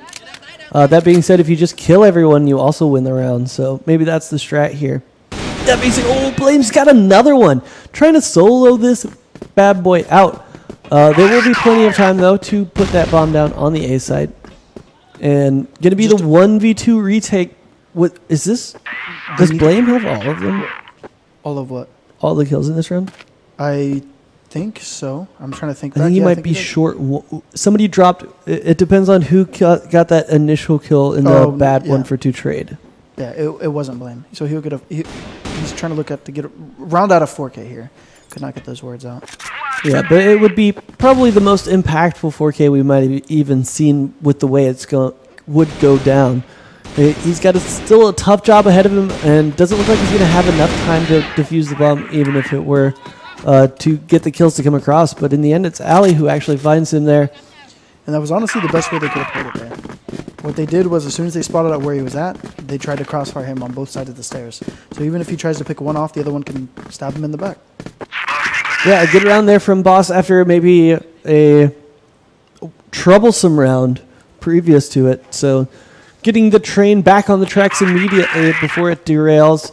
And Penta going to be one round down here on the defense into the 6th round. Still plenty left to go in this one, and a lot left for Penta to bring it back here. And definitely going to look to continue to be on the back of Blame, sitting there with 8 kills to himself, top fragging for the entire map here. And it's really been the Blame show so far for Penta round wins. Yeah, he really needs to keep it up if Penta's expected to get a couple more rounds out of this. That being said, they're not doing too bad on the round score. They are on the GR side of Ankara, so if they keep this up, maybe end at a 5-4 half, not too bad. I mean, you have to say, though, you would expect in this matchup that it's not Blame that's going to go out there and really have the huge impact just with the teams are set up. You would expect it out of FaZe. Yeah, exactly what I was going to say as soon as you started saying that. FaZe, yeah, I don't know. Maybe he's just not gelling too well with the team too early. He's definitely a really skilled player. As you see the 8 attack coming in here, and Trade's just going back and forth a little bit here. Penta seemed to come out on top. Awesome. Great, maybe making it 3K, no. And Ali's left alive with half HP. Awesome doing his job there, taking him down to such low HP. And FaZe coming, B-hopping in as usual.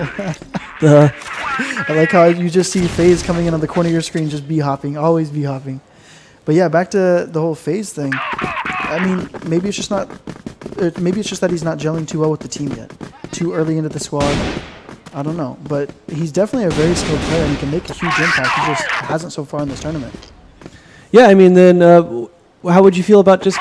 Why don't you just then let Awesome pick up the op? You know, we know that he's very confident with that in his hands. When FaZe said, "Oh my goodness, that's not what you want to see, Niels." What a lineup! That being said, man, Niels picking up one there. I'm not sure what Lunas is thinking taking that peak. Why are they taking these peaks one at a time when they know that they're all stacked up? Such a strange play out here out of Penta, and looking to go absolutely pear-shaped. Yeah, and back to what you were saying about FaZe and Awesome opping. I mean, at the same time as I was saying last time you asked this question, that FaZe is such a good opper that you don't want to give up that, that strength. He's also a really strong rifler. Right. So if you've already settled into a game plan where Awesome is opping, and you bring in a new player who is also a good hybrid, maybe you just have him rifle most of the time. He's good at both. I will say something that we saw from both Penta and Flipside that was very noticeable towards the latter stages of the CFPL, in fact, was that both Awesome and FaZe were starting to trend off of the op, and they were really starting to run 5 AR setups. And so maybe it speaks to a confidence issue here for both of those players on those ops. Maybe so. And hopefully FaZe can get something going here and start to drive that confidence. And 'cause I think, Lucas is definitely someone you still, as the rounds continue to favor FaZe in this matchup, if you could just find those shots. And surprisingly, it's actually going to be Blame who's the first man to fall here for Penta. And, with all this stuff that we've been saying, it's still super, super close here. It's, only 4-3. And for sure, it just goes to show that Penta, they're not really having all their guns firing here. It's really only Blame and a little bit of NLS here.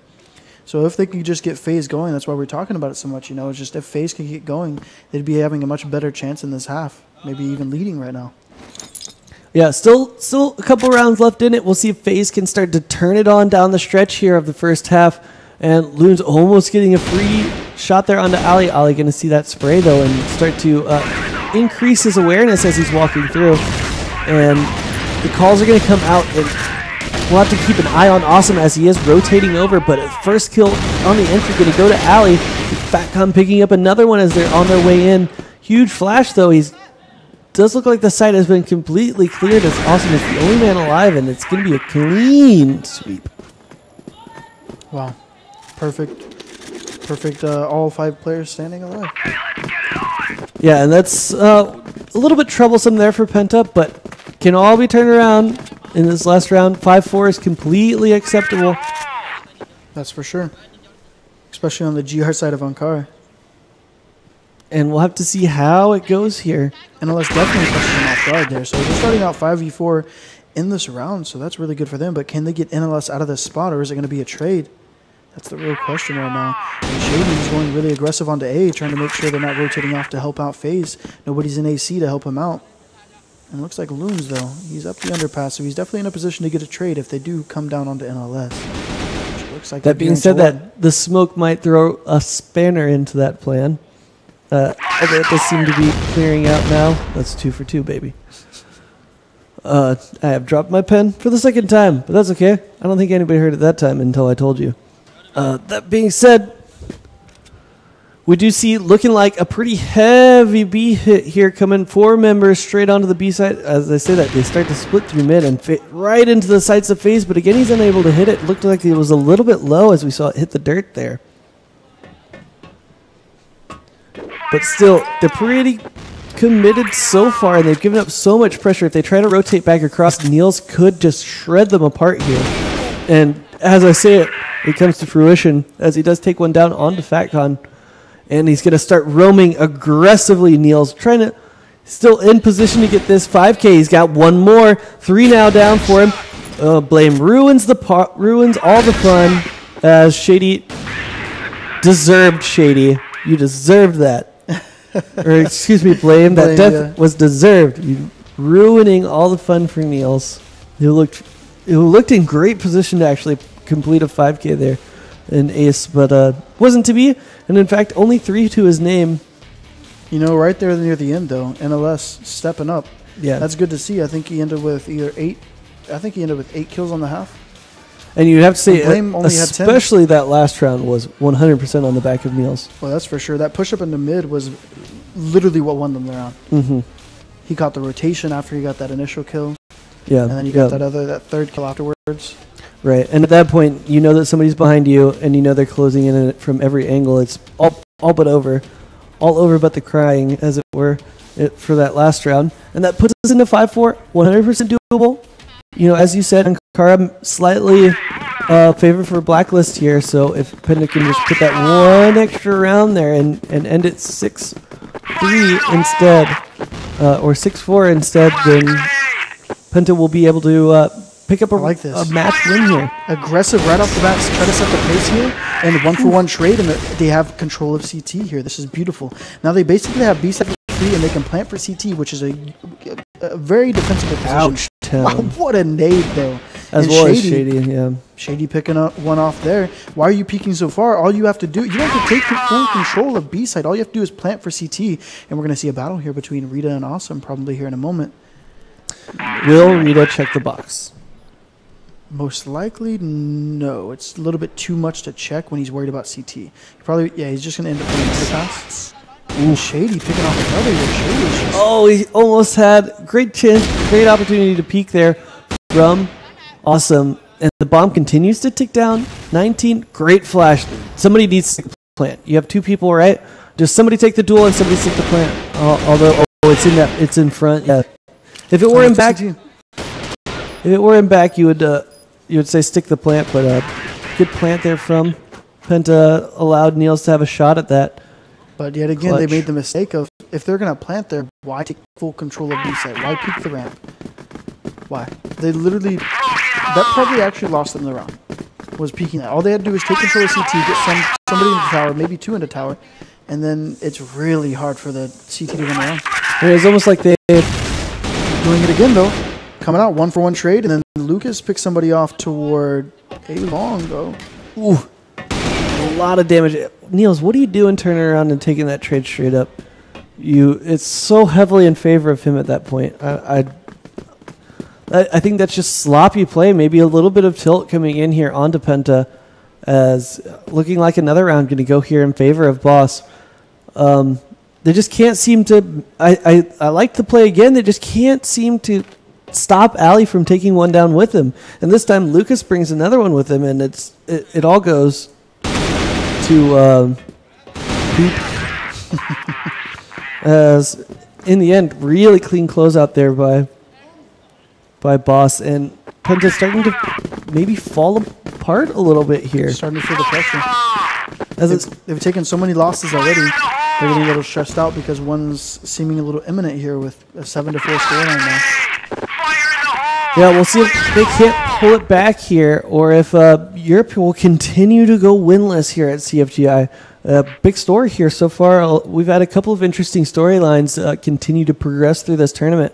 But if Boss can pull this out, they will be our second team. They will be our second seed out of Group B, and we will have almost the entire playoff picture or bracket filled in here for CFGI. And interesting stuff happening right there on your screen as Neil sneaks into underpass. And we'll have to see how this plays out. FaZe, you have to say, should be able to pick this. You know, you would expect almost immediately to see, well, that's something you're used to seeing up on the scoreboard is Blame getting a kill. I was about to say, if you were used to the typical style of Penta, you would expect to see FaZe's name light up almost immediately as FatCon looking for all the world like he's going to walk straight into the scope there of FaZe. It does come to fruition, and Lucas, the last man alive with a deagle in his hand, with a hope and a deagle in his hand, I guess you'd say. That hope is going to be crashing and burning there. That was a good take from Penta. If they can keep that this intensity up, it's bound to work out for them a little bit more. Let's just notice that the first round they rushed up mid. It worked out for them. They made a little mistake near the end that cost them the round, but that intensity seems to be working for them. They should keep that intensity and that aggressiveness up. Yeah, I agree. I mean, you can tell Boss seems to be under pressure. That being said, Boss giving a completely different look, trying to predict this push here from Penta, and the bomb kind of dropped in a little bit of an awkward situation. If Boss were to push out a little bit further, it doesn't look like they will. The bomb's going to be retrieved, and doesn't look like the mid play is going to come out. As Ali again holding that position, has been the man to at least take one with him as he goes down in said position, and this could be a huge read if they can commit quickly here. Only Rita here to stop them. A free round if you get in there, Penta. Do it. Go, go, go. Unfortunately, they don't know where anyone is. Unless Rita goes huge here. Yeah. Hope for Penta's sake that doesn't happen. And then NLS going in. Getting another frag on the scoreboard. End of last half, and the early rounds of this half. Good position here from FaZe. But he could be looking the wrong direction. If he can just take one with him, it'll be worth the information. He hasn't been able to do it, and it will be a 4v4 here. But they should have a good idea where they're coming from. All four. He should have seen 3. Ouch. He won't see the AC guy, but he should have seen 3. Bit of tag damage coming through from some grenades. Nice flash there from both directions, and Loons actually gets one for it. Beautiful hold. 2K from Awesome and 1K each from the 2 other members there. You have to say perfect timing from that flash from Loons. It really was. He got flashed out, but he flashed out multiple members instead, and Awesome was there, unflashed, able to clean it up for him. And he even got one while flash, he was able to spray one down. And after everything we said, you know, Penta looking like they are starting to fall apart, it's all of a sudden it's 6-7, right? They were able to right the ship and get right back into this one as we move into the 14th round here. As, you know, if they go right back to it, it's going to end up working really well for them.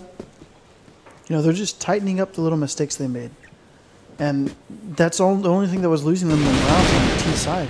And here they go with the aggressiveness again. They should be able to pick them off. Great play by Shady, you have to say. Yeah, that was actually really good. Just falling off instantly. And he's at a very good position here. They probably expected him to fall fully off. He's not going to pick out of this, but he doesn't look the right way.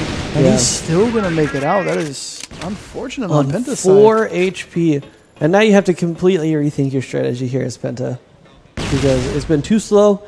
Shady has slowed you down way too much to make this be hit at any kind of pace, and sure enough, rotations in force have come across, and they're looking to get aggressive here, Boss, into the bar or the hotel. and willing to take the trade as Loons, but it's not a one-on-one there. Probably expecting Shady to come through that door, but it's not a 4 HP member. Instead, it's 3 members on mostly high HP except for Shady. Blame, great end around there, though. Can't find Ali, and Ali's going to get 1 before going down. He's going to get 2. Huge play there from Ali. Going to completely turn this round heavily in favor of Boss, especially he took almost no damage there, Ali. Yeah, and let's just notice the score of Lucas real quick. The member we were talking about before this game even happened, that he needed to kind of step up here a little bit. Wanted to see how the sniper matchup was going to go, and it's been heavily in his favor so far. FaZe, he's been on the scoreboard a little bit, but not as much as you're used to seeing him. Yeah, I mean, for this entire tournament, you know, usually you see at least, even if it's just one half of a map, you just see one time at least where FaZe just completely pops off. A great kill here by Rita, trying to put this team onto match point here. FaZe is actually going to pick up the AK and finds one there onto Rita. So maybe this is the mix-up they're looking for as Lunas finds another. And we'll see how Penta decides to proceed with this advantage that they've gotten. Shady poking out around, isn't going to find anything there. It does look like they thought maybe the A hit would come out very quickly, and they've completely abandoned the B site. Only FaZe left here to try and poke around and make Boss think that this is still an option.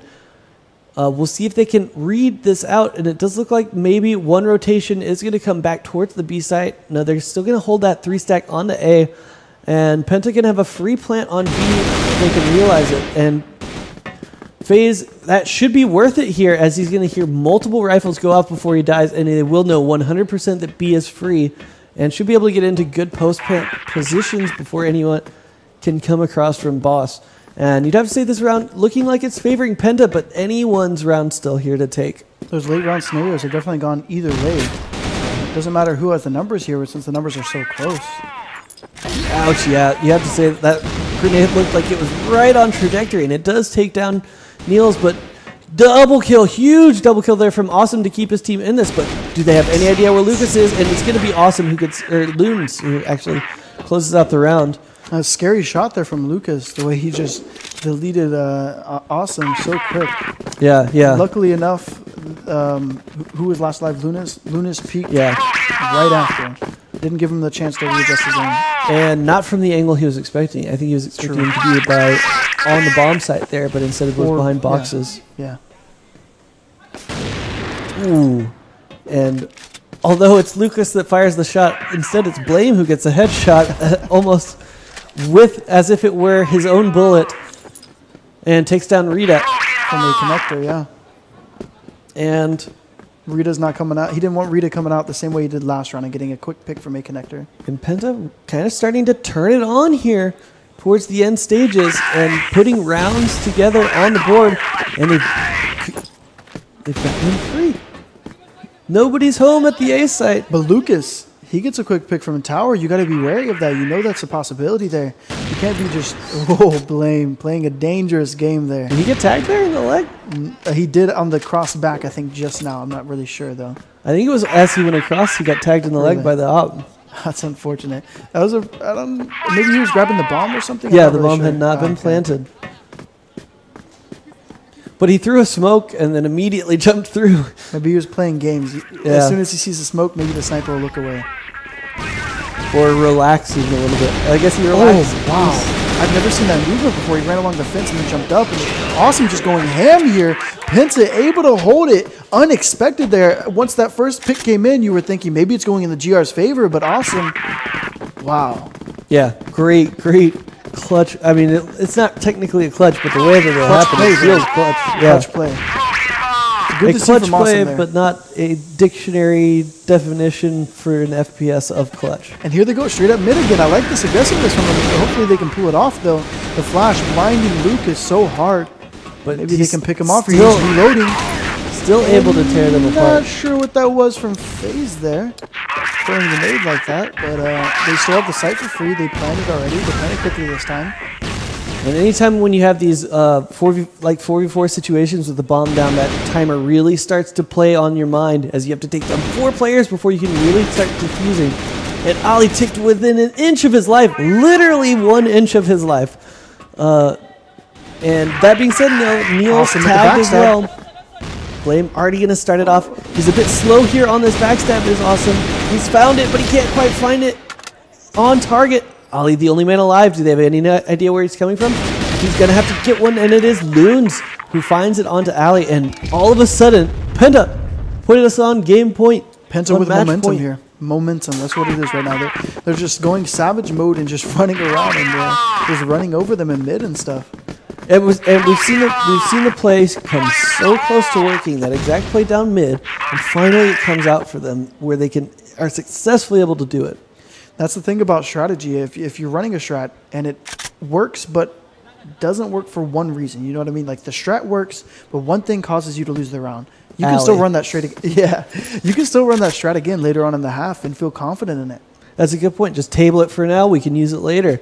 That being said, Penta, last chance here to close it out in regular time. Put yourself in the shoes of Penta. What's the call here?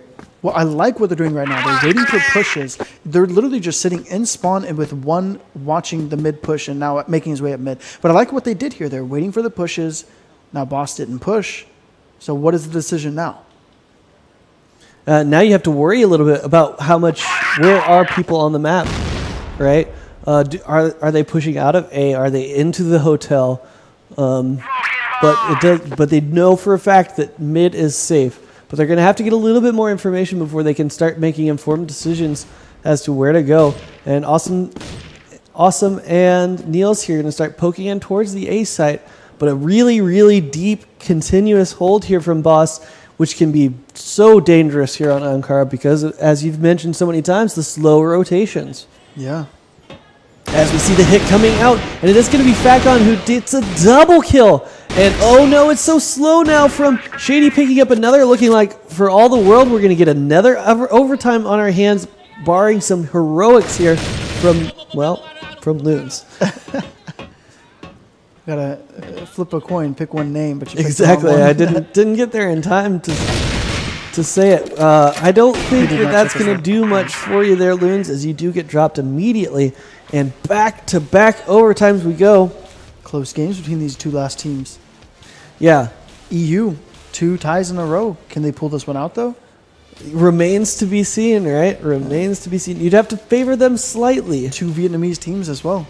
It's an odd scenario where 2 Vietnamese teams in a row, 2 EU teams in a row, both tied. That's crazy. And the 1 seeds versus the 1 seeds, the 2 seeds versus the 2 seeds, right? Right, yeah. And so far in this matchup, though, I think the T side for Penta, they've been playing it really well. They haven't been messing up too much except for on the small things that I've mentioned so far. So I wouldn't change anything up on their T side. On their CT side, maybe doing a little bit more map control. Maybe pushing out of A, pushing out of B, pushing somewhere, doing something like that rather than just opting to sit back. Rita definitely having some words here for his team as they get ready to go into overtime. It's definitely something you like to see out of your experienced member, right? Yeah. And the same could be said for from the Vietnamese team. If Boss just keeps doing what they're doing and just corrects the little small things, they can come out with this win as well. Both teams are playing really well. The rotations are good. They're just both not taking map control on the GR side. Now, Boss did try a little bit on the GR side, but it didn't really work out for them. Interesting. We're going to see a conflict here early on into the first round of overtime. I say that, but 2 great flashes from both sides are going to delay it. And oh no, we've had to minimize as trades do come across, and Lucas with a double kill. That was an epic minimize. And Awesome going to trade one back into the 3-on-3 we go.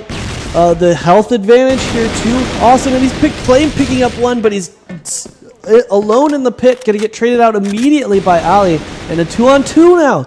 And oh no, Ali does pre-fire it, but he came dangerously close to running into 2 where he thought there might be 1. Excuse me. It just looked that way prospectively. It's kind of curious for me that Penta opted to go for the A rush again. And it looks like Awesome is going to run into a little bit of trouble here as Fakon is ready for this. They're going to see the bomb. Oh, that is true. So maybe they won't even go too far. They're not going to back up, and it's probably going to pick up both. No, Ali is going to get a piece of his own. And devastating round. First round of overtime, so close. Why not just camp the bomb, but from just a slightly behind positions? Maybe How would they ever expect you to be there? Yeah, and if you see the bomb there and they were mid, you probably expect them to be close, maybe coming back for it or something. But once again, the map control that Penta opted for A long, it didn't work for them last time. Why go for the same one again? Try something a little bit different. And just to speak a little bit more about the way that was set up, go ahead. I was just going to say that they are doing something a little different here. They've got a lot of information at B by pushing up and a lot of information at middle by pushing up. He's in the pit and middle right now. So they know both those spots are clear. That's why they have stacked toward A. Blame going to be in a whole heap of trouble here.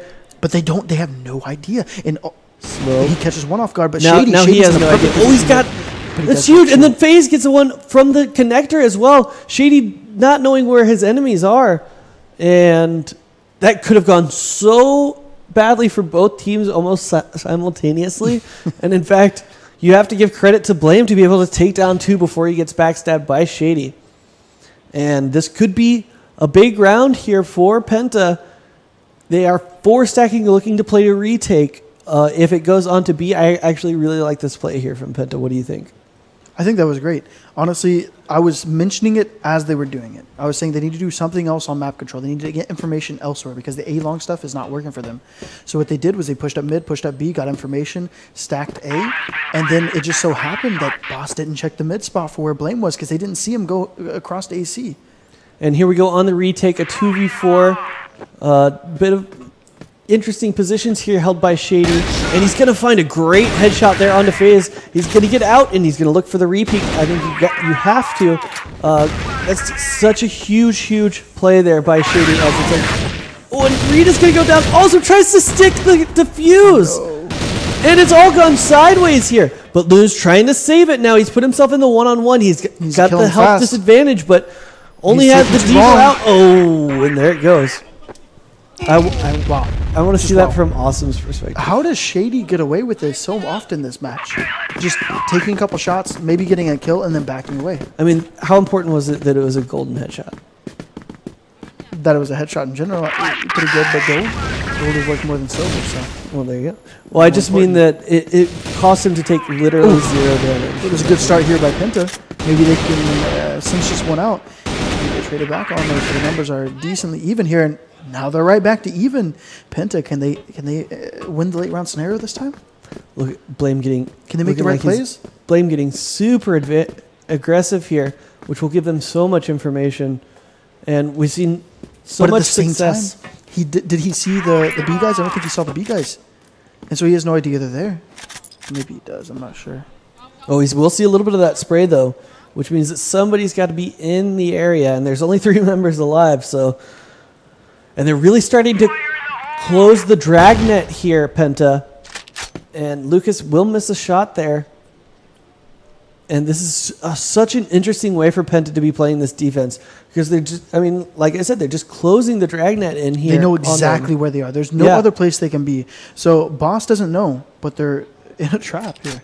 No matter where they move, they're going to get collapsed on from behind. That being said, you still have to hit your shots, right? 100%. But what members are left alive? NLS, Awesome, and Blame. The 3 who have really been doing work this game. What better members to have? Oh, and here we go, Blame. He picks 1-for-1 trade, but they are watching the back here. So if NLS goes a little bit too quick, he's going to be caught off guard. And oh, he didn't. He didn't. I thought for a second there he was about to peek it. But the clock is ticking lower and lower and lower, and Boss have no idea where anyone is. They've lost complete map pressure. They have basically all they can do is rush B and pray that nobody catches them off guard. And Penta knows they're going B. There's no other place that they can go. And NLS, he does a good job there catching them both off guard. Great play from NLS. NLS is really just coming alive in this second in this overtime.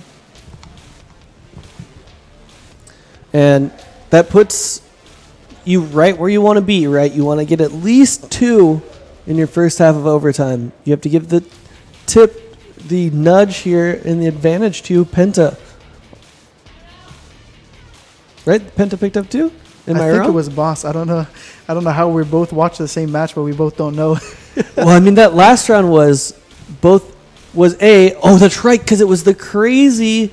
I just assumed because it was the 2v4.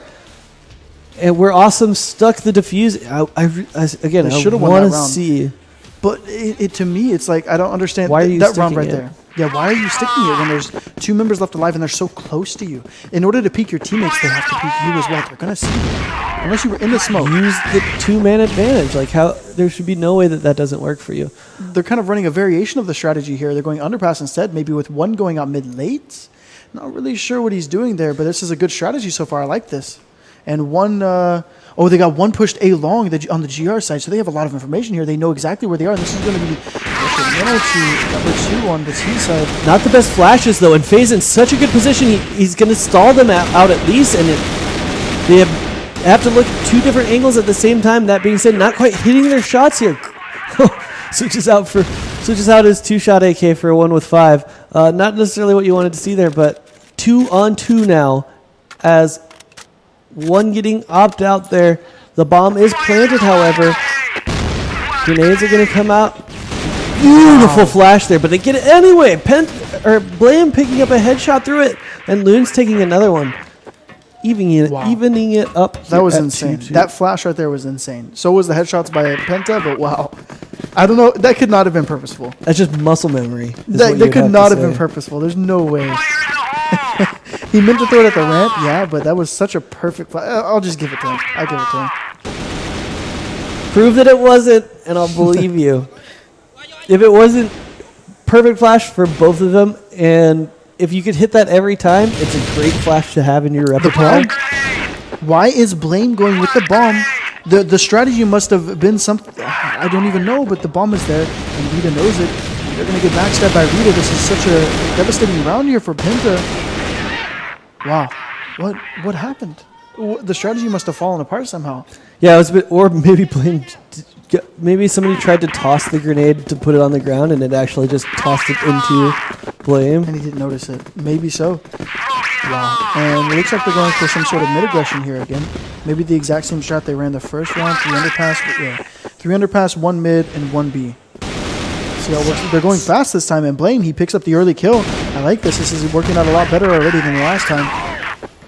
I mean, really, you'd have to say that that was a duel to watch there between Ali and Blame. It's been so important, both of these players early in the round getting kills, and Blame gets another one, trying to put us into the golden round. Are we going to see a golden round? FatCon, all that stands between us and our first golden round here at CFGI, and it'll be FaZe. I swear, he's almost looked better with the deagle than he has with that is his thing. But dude, I must say about Penta right now, they're not. None of them are really underperforming. But Blame, he is doing so hot. Lights out, you'd have to say. Lights out. And NLS is coming in such key moments and just fragging hard. I'm sure Blame and NLS are pretty decently even in frags right now. And Awesome, he's not as high in frags as them. I don't think he is. But impact frags. Influential, yeah. He's got that triple kill that he got earlier that was beautiful. And Loons has had some key frags as well. He hasn't. There's not enough frags to go around. The number, right? Yeah, but he's definitely been there. You notice him in the key moments like that. On the other side, though, this man right here it's felt like a lot of Ali versus Blame just for those early round kills, and sometimes Niels and Shady as well playing really well. Lucas stepping up. Yeah, the first time we've really seen him be super influential in a match, except for a little bit actually on Ankara. Perhaps he's just a very good Ankara player. Interesting strategy here from Penta. Such a different strategy here. Oh, they're coming out. This is beautiful from Blame. Rita's apparently played there so many times that Blame just knew he was going to be there. He had the bomb again. Awesome. This is vital right here. Yes, he can pull it out. So now we're in a 3v2. Can Penta pull this out in golden round overtime? But 2v2. Why are they over-peaking? They need to plant the bomb first and then make their move afterwards. It all comes down to Niels, and he loses it. Wow. The only thing I can say about that round is wow. And that it went back and forth. Boss rightfully celebrating as that puts them through into the bracket stage. He falls on the ground. Ali completely did not realize that that's what it did for a second until somebody told him. And then he immediately was the most hypey member on the team, just falling onto the ground. Great great here for Boss to be able to move on to the second round. What a way for that to end. I'm just shocked. I thought Penta had that round, and what a great read it was from Blaine. Jumping in there, only looking left, knowing that's the way they play it. Yeah, and then you might even call that round a bit of a throw. Near the end, yeah. That over peek by Loons on the back. Yes, he needed to cover the back, but did he need to peek that far? That early? Right, just get that information. If he just sees that man, it's such a good peek, right? Yeah. But to peek that wide and try to take the duel, what's the benefit of that without the bomb being down, without you really going to get any pressure or help for a trade? You're just taking a straight up one-on-one duel. I mean, it's a bit aggressive. It's just unfortunate from Penta losing in golden round. Yeah. But at the end of the day, they lost in golden round. They didn't get smashed. Same with F3. They didn't get smashed. They lost in overtime as well. 0-6 now for EU. 0-6. That's a notable stat there. I mean, they haven't even picked up a single map. Yep. Wow. But even still, hella props to Vietnam. Vietnam has come to play this time. As we said before, Vietnam notoriously inconsistent. Some matches, some tournaments, they're really, really good. Some tournaments, they're just, are they really here? Were they here? Are you sure? You know, and they're definitely here to play in CFGI. You know what's interesting is this is oddly reminiscent of the last big tournament that FatCon was in. Where he got second place. Yeah, where EU was not performing. EU didn't perform that time, and they didn't perform that time. It was Makta in a third place match with a Chinese team, and Freedom in the first place match against EP Modern, right? I don't remember exactly who won it. One of the EPs. But I think that may have been the time where... that's the year TF won it. Or was it TF? Yeah. Okay. I'm pretty sure. No, TF was 2013 or 14 first. Regardless. There's two CFSs in 2014. It's hard to keep track. But regardless. Wow. A lot of rounds in that match where that's what all I had to say was wow. Like that round by Awesome with the triple kill. All I had to say was awesome. Wow. Yeah, I mean... And then the ending, just... What? Wow.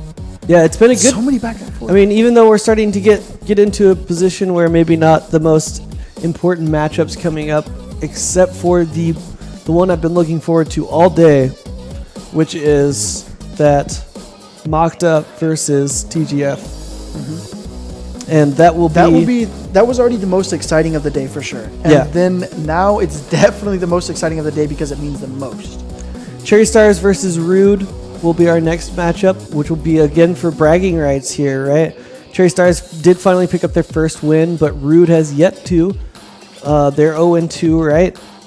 So with OPK going down 1-2, Brazil also has a bit to prove here, and you know, only with one win of their own. So it's been an interesting CFGI with different regions starting to step up that, you know, had starting to fall to, you know, Vietnam and Philippines had started to fall to the wayside a little bit, and it looked like, you know, Brazil was surging, and EU was starting to be more of the consistent non-Chinese region, but kind of being turned on its head here. Yeah, throws it on its head. Because in the last CFS, we had the Espanol region getting third. We had EU getting second. We had Russia getting fourth. Where was the Philippines? You know? Yeah. It wasn't Makta there, of course, but at the same time, Makta didn't come in first, so you can't really say it wasn't Makta there, you know? I mean, when was the last time we've really seen a big performance out of the Vietnamese side? Yeah, it's been since probably 2014. It's been 3 years. There you go. Last CFGI, they didn't do too hot. They tied last place with an A. And I don't even think they picked up a map in the last CFGI. And then look at them now. Yeah, they are not outperforming the Philippines. Right. That's a given. But they have one Vietnamese team out. They're not outperforming Makta. I mean, Makta has looked definitely stronger overall, in my opinion. If Makta loses to TGF, Boss has the same record, but I agree that just by watching the two teams, if you know, they can beat both 3-1, but Makta's wins have been more impressive. And here we go, XYC going to bring us another replay here, and this looks like Boss on the attack coming through middle. I wonder if this is actually a round win from Penta, where Is this the one where Niels gets that kill earlier? I'm not sure. We'll have to see how it plays out. Yeah, we'll just see how it plays out because I don't remember this one at all. Because that is a heavy stack here. Oh, this is gonna be 3 Split. underpass here, huh? 3 underpass. So that's with kind of one the same lurking. strategy that that's 4 underpass. Or are they? Find out here. Looks like he. Is he drawing a chicken? I'm not sure.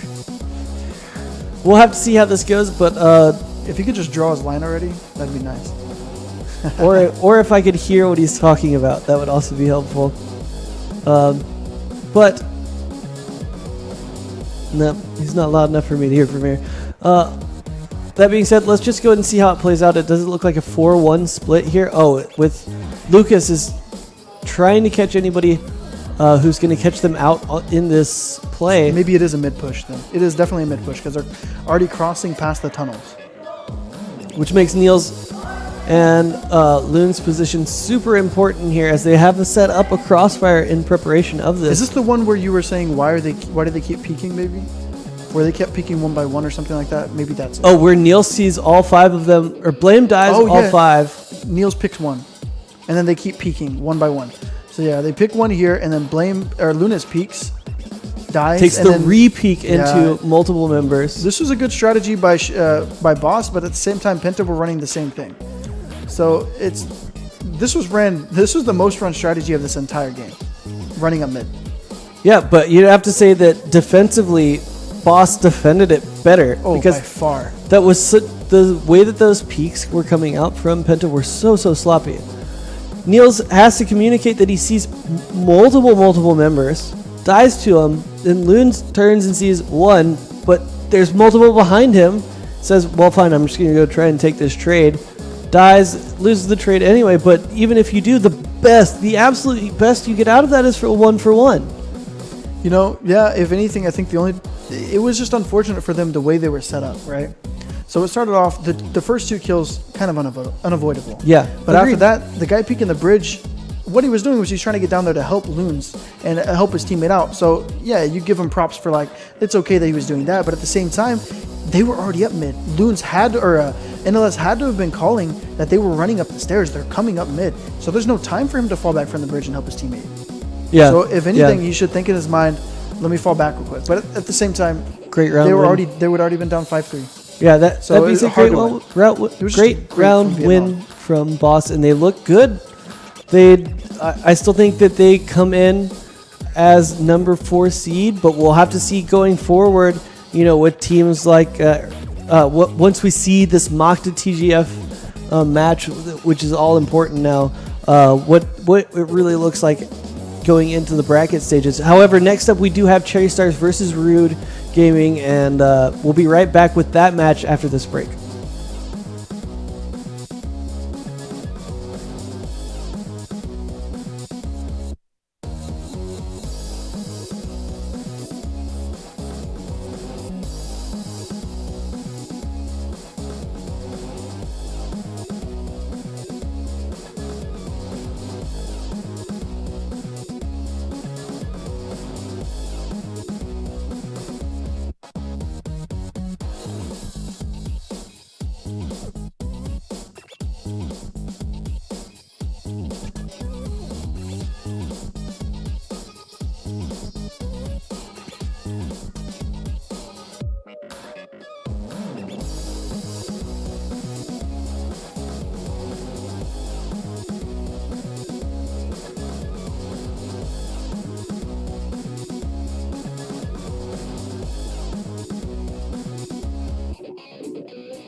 9周年疯狂英雄月活动开启，疯狂英雄月天天英雄级，详情请登录穿越火线官网 cf.qq.com。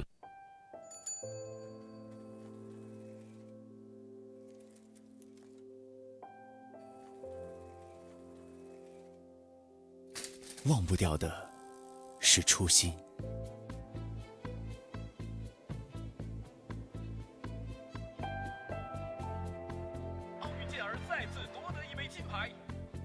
梦想不分大小，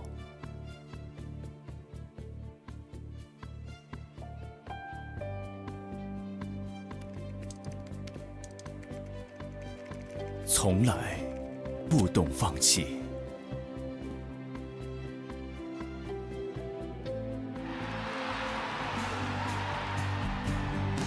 只为这一刻，因为初心，才有梦想，为梦想坚持，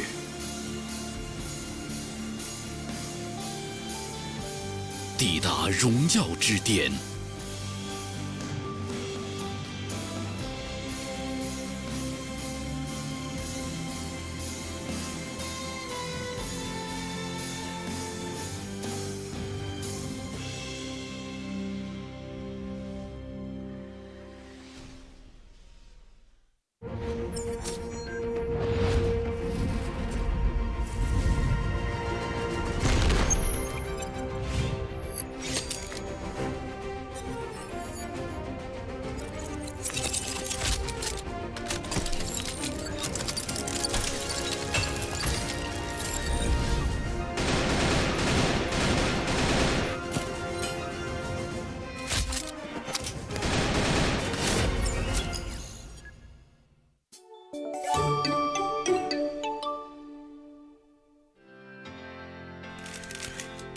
这无关身份，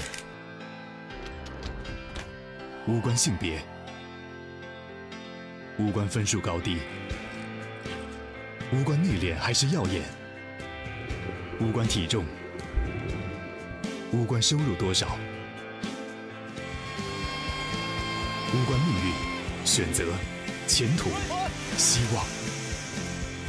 这只关系到每一次当你准备战斗，等待最后的读秒，你是谁？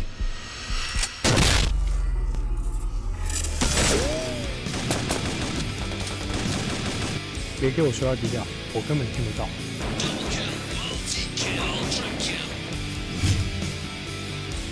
想跟我讲什么战术走位，你最好先追上我。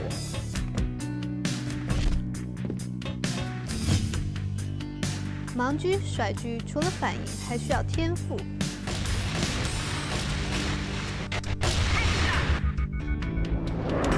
感觉来了，枪枪都是黄金宝。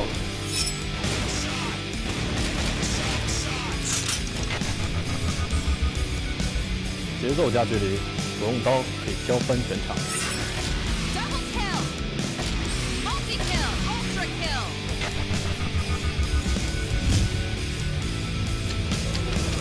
在我的世界里，做不了最好的，就做最屌的。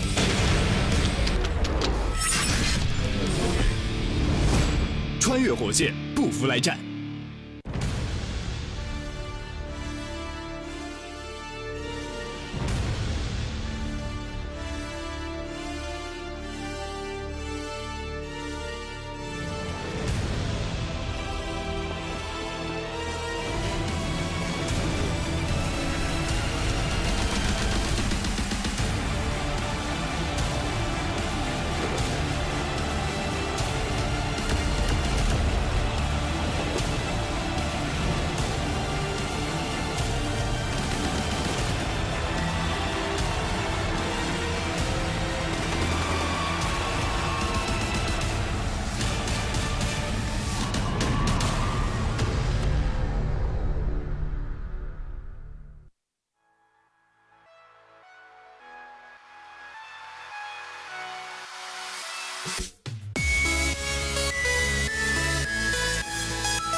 Welcome back again here to CFGI. I am Stephen Craig, joined here by Jonathan X Famous X Holland. Burning Mouth Holland.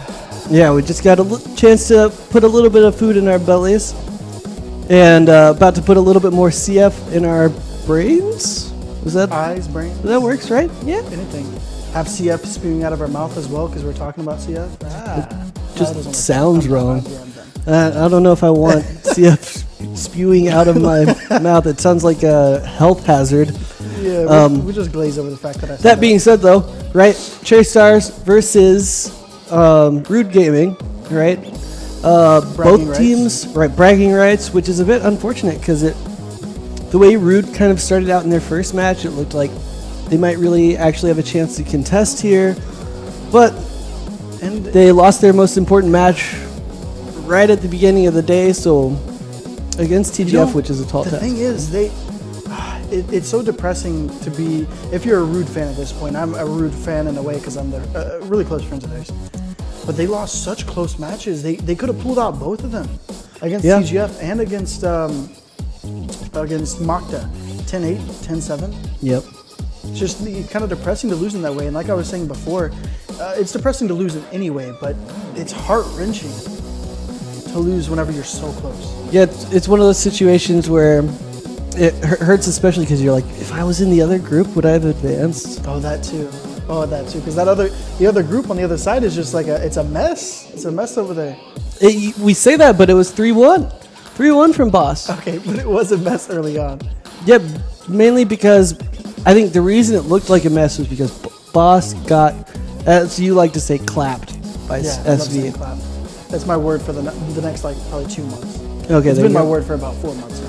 So that really kind of skewed our perspective on the way Boss is playing, because to me they've looked not necessarily better and better because they've played a lot of tight matches to get to that 3-1, but they look pretty solid. Because the first match they played, we were like, maybe this is not such a strong team here, because they were getting ripped apart by SV. Not quite to the extent that TNC got ripped apart. No, of course not. But they just didn't look like a strong team in that matchup. They didn't look like they really had a chance. Yeah, it was very lopsided, as you're saying.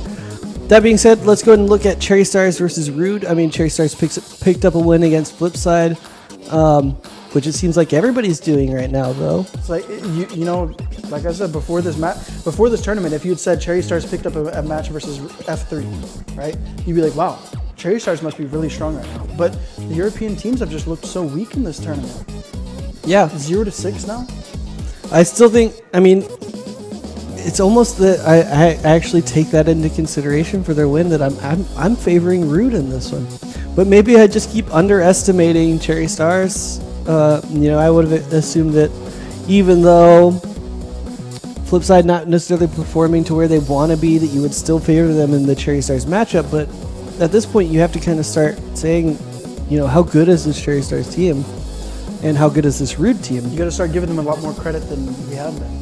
Yeah, I mean, it's hard, in the moment to give credit when you have thoughts beforehand, like, oh, this team is really good or this team is not really good. Looking back, the only 2 losses for both of these teams are against Makta and TGF. It's a reoccurring theme. Right, it's almost the identical situation that we saw from last match. Well, no, because of the TNC loss for Penta. But, we've seen this a couple of times where losses to the same exact teams means that, how exactly are we supposed to compare these two teams coming in without Rude playing Penta themselves, or Flipside themselves? I'm just mixing all the groups. That being said, who are you going to favor here in this? Rude. Yeah. You already knew that, though. That's true. Your bias has been creeping in, and that's fair. So gotta support my boys. We're going to assume, because it seems to be the common theme against both of the Brazilian teams, is that Mexico is not going to be on the table. Oh, everybody's banning it against Brazil. And not even just because Brazil's good at it, but because they see everybody else banning it. So they're like, even if we thought they were good before, they must be really good. Right. China keeps banning it against them as well. And as we do get to see a look at Cherry Stars here on your screen, starting off with Teddy, who still has been underperforming for me. He stepped up a little bit near the end of that, but yeah, overall, Still underperforming a bit there. Looking for him to really step up this match. For me, it was Jimba who looked better. Whew. Jimba went off. Yeah. Jimba was just steady fragging everywhere. And oftentimes without the op in his hands. Did he even get an op frag in that match? I'm not sure, but it doesn't really matter if you're putting it. I mean, that being said, I don't even want to finish that thought about him because this man's on our screen who's been hands down the most impressive player on this team for them. And that's so unexpected. It's great to see a new face in Crossfire internationally like Godzilla. I'm not sure what KZ's trying to tell us with that. Yeah, I don't know what that was. Maybe I'm just not a fashion connoisseur or something. Fashion guru. I don't know what that was. Was that unique? Something crazy? Maybe it was a Gucci band? Perhaps it's a reference to somebody. I'm sure somebody out there knows exactly what's going on with that. Maybe it's an inside joke. Exactly. And Luther here, you know, whenever we first started this tournament, I said he's the player to watch on our team. But so far, not bashing him at all. He hasn't been the player to watch, but he's definitely fragged. He's been there. He's been a steady fragger for them. He hasn't been the top of the charts. That's definitely Godzilla. Hands down. But him and KZ are kind of like on an equal terms of just how many frags they've been getting. They've been solid. They have not been at the bottom. Yeah, over here on Root Gaming, because we've only seen them in 2 losses, you know, and they haven't had a chance to turn it around yet like Cherry Stars did. So who of your boys here on Rude is underperforming? I'm going to put you on blast here. You know, that's a hard one to mention. Maybe just Steel. Steel just hasn't looked too hot so far this tournament, and he's a great player. He's been through a lot of games. But who has been not overperforming, actually, because he was the MVP of Brazil Online, but Knotson has been doing great. That being said, he came out of the gates spicy. Looking good. Okay. Yeah. But then he's kind of tapered off. Yeah, but tapered off for MVP level. He's definitely been showing up. He was fragging their last match, just wasn't dropping double-digit frags. Yeah, that's fair. That's fair. And MXM, though. MXM has been solid, but solid in the amount of frags, and he's been extremely solid in the way the frags have come out. So many impact frags. This guy is always in the right place to try to win his team the round and give them an opportunity to really win the round. And Didi, same for him. Probably top in the charts right now. Not really too sure. Him and Knotson, similarly close on the frag charts. But Didi, he's been going off. Now Steel here, very experienced player. He's been to a lot of lands, been to through a lot of matches. We know he can frag. Yeah. But the matter is he gonna show it this game? That remains to be seen, right? Let's go ahead and hop into pick ban, and in fact, it's going to be Rude banning Mexico. Okay. Throw in. Are we going to see the double Mexico ban? Almost, but I can see why they banned Mexico because Cherry just beat Penta in Mexico. That's a very good point. Yeah, and they do clearly have a strong Mexico, and we're actually going to end up on Black Widow, which is super interesting. And Rude electing Blacklist here for Black Widow.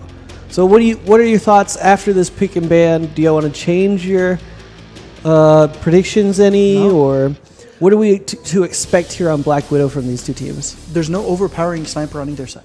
MXM has shown that he can get those key frags with the op. So, you know, maybe the op is a little bit in favor of Rude, but it's not really there. There's no favoritism on that, and it's Black Widow. So if you have a strong op, you have a really strong chance to win. Neither one of them do. Well, so, I mean, this is a pretty fair game for either one, I think. That being said, is it also equally impactful if your op has just looked bad? Yeah. So then maybe you'd give a pretty heavy Jinba nudge in Rude's favor, because does the 5 AK work as well on Black Widow? I mean, you can make it work, but it is definitely harder. It's a handicap, right? Yeah, it's definitely a handicap. I'll put it that way, yeah.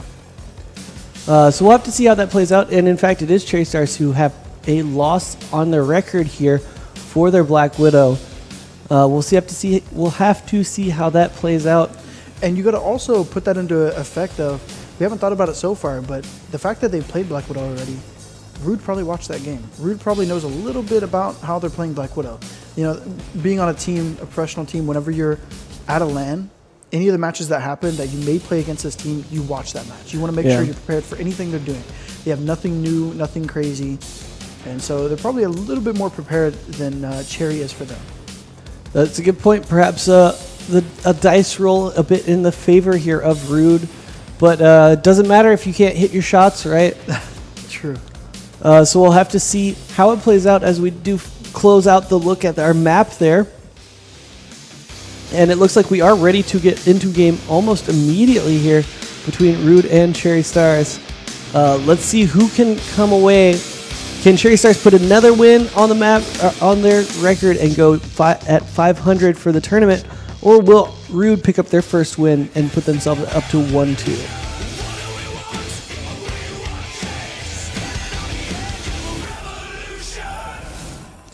Let's get into it. An immediate aggressive pushes here onto Long Both A. sides.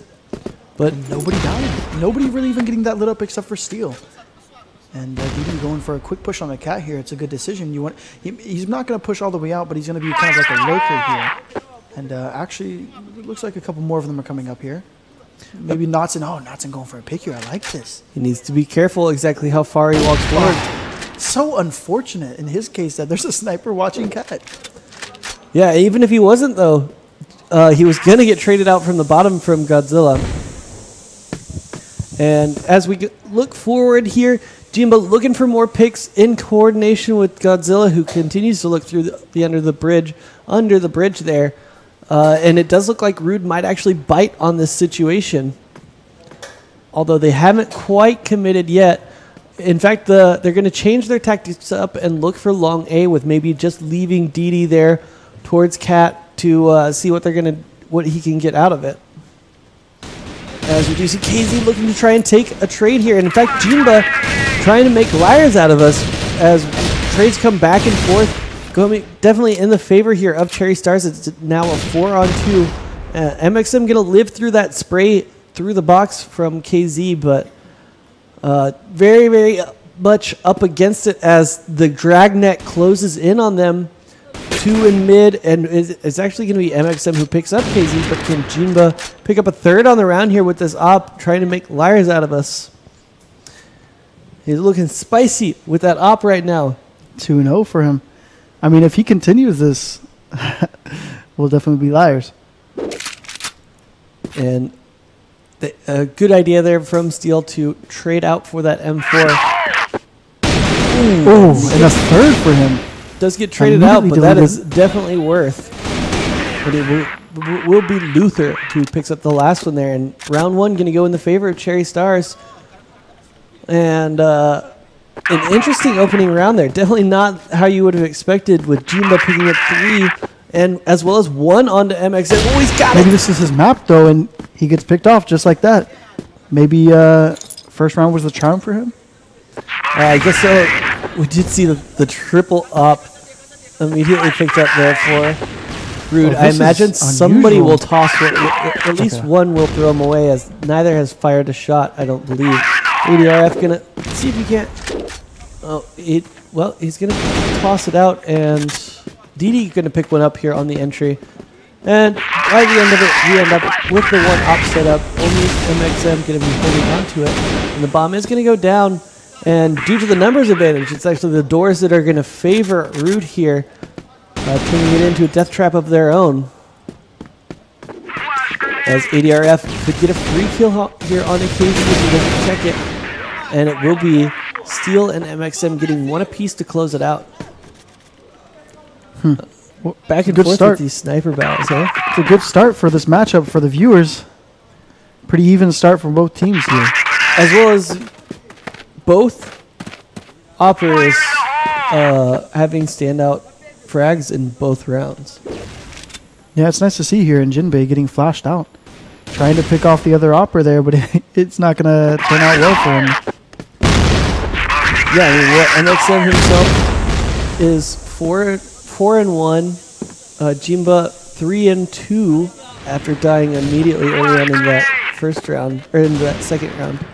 And Teddy going to look to take the trade, and both, as if on cue, both snipers getting 1 apiece. This sniper battle here is turning into an intense matchup. 9 kills between them in 3 rounds already, with 4 alive for each team. They could go way more lopsided, and this would be super exciting to see, as it hasn't been this tight spot by Luther here. He gets 2 out of it. He gets 3. And wow, I just saw it happening. I just saw their life flashing before his eyes there, or their eyes. Great play there from Luther. Just nobody bothered checking it. Nobody looked for a name. Nobody did anything like that. We've really seen, I mean, we haven't seen many aces, but we've seen a ton of multi-kills here at CFGI this year. Yeah, pretty much every game has at least had one multi-kill. And I would say like every other game or so has had like ultra kills. Yeah, it's been pretty intense. And MXM going to get the jump here on Godzilla. What a play here. This is hilarious. He's looking for more. Is Godzilla going to turn and make it unlucky for MXM? Oh. What a play here. Godzilla did turn. That is crazy. Godzilla turned and looked that way. Godzilla with the game sense. Yeah. Perhaps there was just the slightest footstep as he wasn't careful for a second or something, but otherwise he was doing it too clean there. If he does not turn, do you still take the first kill with the op as Jinba again getting one early here on to steal this round? I think I would have definitely taken the op kill on the guy under cat because it's further away, and then just turned around and got the guy who was surprised and didn't know where to look. With the deagle. Yeah. Definitely would have been the easiest way of doing that.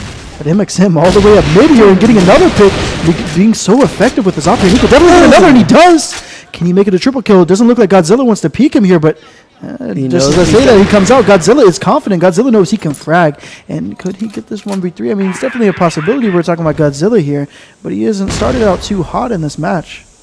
Even though, even though it's a 2-for-1 and he does a great job there by MXM. Ooh, gonna get a nice little tag there on the DD, starting to make this more and more possible here for himself. Godzilla is running low on time. He's gonna get tagged by that frag grenade, and oof, DD, not gonna let him have that. Yeah, terrific start by MXM here. Both snipers doing really well. MXM going crazy here, and Jinba just doing much better than he usually does, and also fragging pretty decently. Yeah, even though he doesn't get like out of that, I mean, it is a 2-for-1, right? Even in kill count, it's worth it. But the amount of chaos that throws into your defense. And DD going to lose this trade on the stairs to KZ pretty heavily as well. They're going to bring it back here, try and trade him out, but they can't find it. 3 members finally going to get 1 back, but in fact, it's heavily in the favor here of Cherry Stars until that kill comes through and actually turns it into a 2-on-3. So not impossible here for the Rude Gaming, especially if they can guess which site is going to be held by 1. Now they know they killed so many on Cat there that A site, they're probably rotating over, and the other sites are just like they were open. You know, the other site B was open, and now it looks like the GR is opting to spread out a little bit and go just really far away from each other. No possibility of trades, but all in great spots. So would the optimal play here be 2 through mid and to see, just if you had perfect information? If you have perfect information, the best play here is definitely to avoid A. Go straight up mid, go B window. You know, you're not going to be seen from anywhere, and you're going to sneak up behind that guy. But if you don't have the perfect information, you only know how many you killed on Cat and that they probably rotated over a bit. I would still go out mid because either B is left wide open or you're going to catch some guy rotating back to B. And it does look like it is going to be a split here from the 2 members as that's going to be hoping here that ADRF is going to get the kill here. Oh, Steel's going to see one. He's not going to get taken down. Really intelligent here. They made noise so that somebody rotated off of B, and now ADRF is here and he can plant the bomb for free. And I'm joking because Luther isn't going to let that happen. He gets a nice headshot of his own, and now Steel is left in a 1-on-3. I was going to say no chance, but look what he just did. Wow, what a nice shot from Steel. Steel kind of stepping up here. He is only 4-4, but he has had some nice kills that we've seen. Golden headshot in one of the sexiest fashions there. With a cute little flick there, going to pick up the kill. And two apiece here in the first half. Looking very, very tight early on with huge plays here from multiple people. Big multi-kill there from Luther. 8 kills on MXM, who has had some highlight reel plays. Disrespectful plays even. Yeah, just running right out. 2 of them just hopping through mid, getting multiple kills in that way. And that mainly comes from earlier whenever we were watching Black Widow be played. I said if they take long A, just run out mid. That's the key thing that MXM has been doing. They take long A, he runs out mid. It's open, it's wide, it's free. And that's the reason why you do that. It does look like we might see a... Well, The bomb's going to be dropped, so nothing too aggressive as of yet. Just going to see if they can back up MXM as he looks for a pick here. And in fact, it's going to be DD picking up 2. Jeez. On his own on B side, and everybody's rotating. They should have a towards free B. A. Free A right here. If they go now, they should be realizing it by now that they're probably going to be rotating over, but they're not making a move. They're waiting on DD to get some contact here. And now Cherry Stars pretty confused here. Oh, and DD's just going to 1v5. Just how many times is this going to happen this match where somebody just gets behind enemy lines here and they just don't know where to look? Still though, I mean, even though it doesn't count on the scoreboard, assuming that Rude wins this round, that's basically a 1v5 in my book. He made them lose the round single-handedly, that's Right. for sure. If they had pushed A like that with the way they were playing on A, they probably would have had a bloodbath. That being said, it's a 3-2, and Jimbo looking to retake. It's so hard Definitely with the another- op to stop this peak though. Yeah, Yeah, I was going to say he's definitely going to look straight down, but it's a difficult shot with the op. Like, you have to be pretty precise. yeah. That being said, now again, just going back and forth here. 2-2, 3-3. This seems like to be a theme with the Rude games. Just tight games. Yeah, yeah. Is this just their thing? They always like to make it tough on themselves? Hopefully their Ooh, thing is DD. not playing it, for their sake, hopefully their thing is not playing it tight and then losing. That'd be unfortunate for them. So many close games. It'd be pretty depressing to look back on. But just so many times they're killing people in the back. Rude so far. You'd expect it to be more in favor of them, the score, the fact that they're getting behind them so often. Yeah, yeah. It's certainly felt in favor of Rude, and Cherry hasn't really been mixing it up. Although this round, they've got a lot of good information here, starting to figure out that there's this huge stack over towards A. And again, even if Rude decides to make a play here, they need the bomb in tow. So somebody's got to go pick it up, or they're just going to Check the spot this time. They're not letting Luther get that triple kill again. And they take Luther out. He doesn't even get a trade on it, but Teddy does. And Teddy gets 2. What an amazing shot by Teddy. A little precise peek there. Just a headshot to round it out. Only now has ADRF picked up the bomb, though. He just picked up the bomb. Yeah, it took him a little while to get all the way over there. But, like, what are you doing on that? Why are you hopping into B if you don't have the bomb to plant if you win those trades? Good trades coming here for Rude still in the end, even though they didn't have the bomb. They just need to stick close to each other. They're kind of pinchering the GR in between them. Steel getting a huge tag there onto KZ, and ADRF should be able to clean it up if he throws out that pistol, and he is, yeah. A bizarre round by the end of it. All these rounds have been bizarre. They're just going Yeah. behind each other constantly. They got them pincered in between them somehow this round. What's Right. happening? It's been a fun one here so far, and it's been tight, which is the best way to watch some CF and tight CFs. close matches. Yeah, for sure. Why you trying to take it there? I'm not. Ain't no reason to take it there. I was just wondering. I didn't hear you right. So I was wondering if that's what you said. Mm-hmm. Yeah. Mm-hmm. Let's see if this hold's going to come in from KZ, because if you remember, last time we played Black Widow, he had a triple kill here on Cat. He did. So see if he can. He's holding a clean this very, up. very tight line here. Gonna be Should hard. work well against the op, though. Yes. Good flash, though. Oh, never mind. The op takes him out. What? MXM is just on fire right here, hitting quick scopes, hitting drag scopes, hitting just everything. ADRF going to pick one up of his own and actually going to give them the man advantage. And DD, he's found a lot of success here on this point by himself, but in fact, it's going to be Luther getting the better of it this time and drops him with a nice, clean headshot there. Even things out, 3-3. Godzilla swapping as he pleases between his knife and his M4. And together, all 3 members of Rude looking to try and make maybe a hard execute on this B site. It does look like Cherry Stars is starting to favor it, and it will be actually Jimba heading into the what is that room called there on the Box left? room. Box room? Yeah. Okay, there you go. Wait, no. Where Jimba is. Oh, I don't know. I can't see. Well, where his corpse is, excuse me. B window? B window. Is that what the whole room is called then? Yeah, we just call it B cool. window because that's the most important part of it. But it looks like they won't know where Luther is. Luther's choosing to peek early, and it's going to play in his favor, though, as he now knows where the last guy is. But he's in a sticky situation here. Steel should definitely win this. Steel has the advantage here of not knowing exactly where Steel is. They're both he put should up be to 1 able to spray HP, him though. down through the box, but he doesn't have that M4, which gets additional penetration damage. No, that's the Chinese version only. only. And Steel opts to jump out of the window there. A little 1 unfortunate. Really unfortunate, the 1 HP right there. But still, he's really been needing to step up here, and that was his round to do it.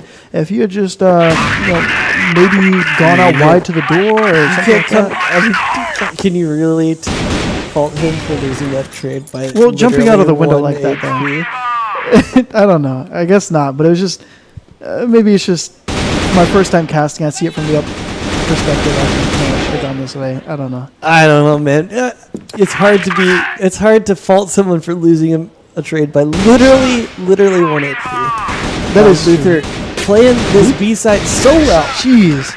This man is doing what I thought he would do from the beginning. 12-4 right now. Just an absolute monster. Yeah, imagine if both Luther and Godzilla are playing at full capacity at both at the same time. But is there enough in the gas tank for more than one person to go off like that? I mean, is there enough frags to go around? It certainly seems like that. I hate to keep harking back to SV in situations like this, but you look at 18 and N9, it certainly feels that way there, right? Where they each have their own rounds to shine, and they just look both incredibly good together, you know? It would definitely be nice to see, for this team, just to see both of them going off at once. They would have a chance against pretty much anyone. They've looked really strong individually, those two players, for sure. Yeah, and you've also, you might... Just in this game for Luther, of course, but Godzilla overall. And we're going to be fighting A long again early, and KZ coming out on top of that trade, and he looks like he's going to peek this pretty wide here alone, and he gets traded out because of that. Notson going to pick one up for himself as well, going to give the man advantage here to Rude.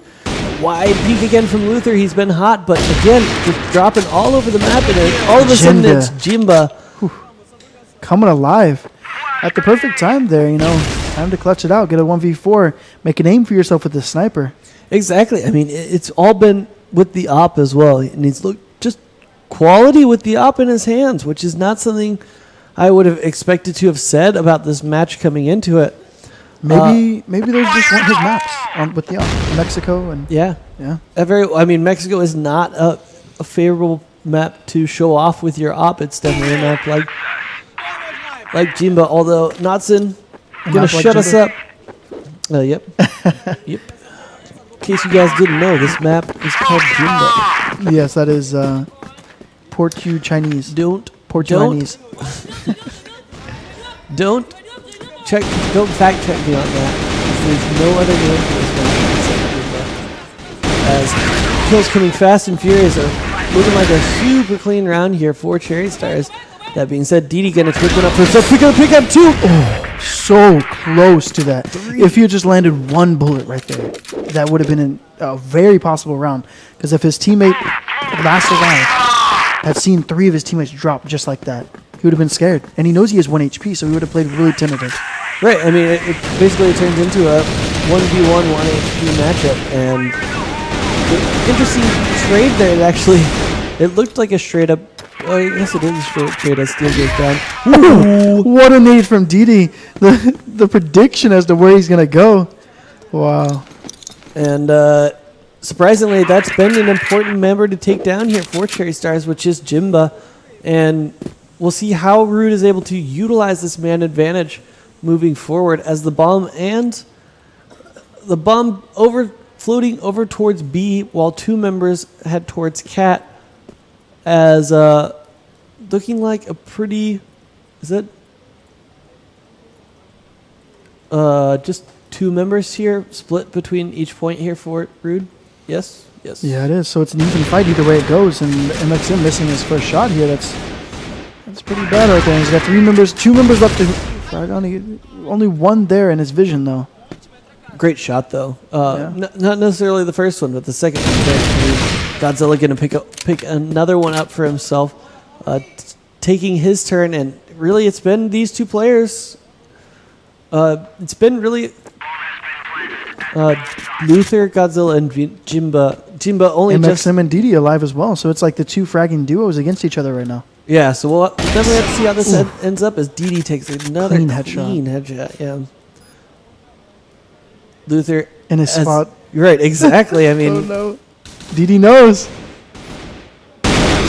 Oh, it doesn't matter. Oh, no. Luther. That's so just hot, apparently... He's apparently a clutch king in that spot. Yeah, no kidding, dude. Do anything you can do to get Luther out of a defensive style hold, whether it's on GR or BL.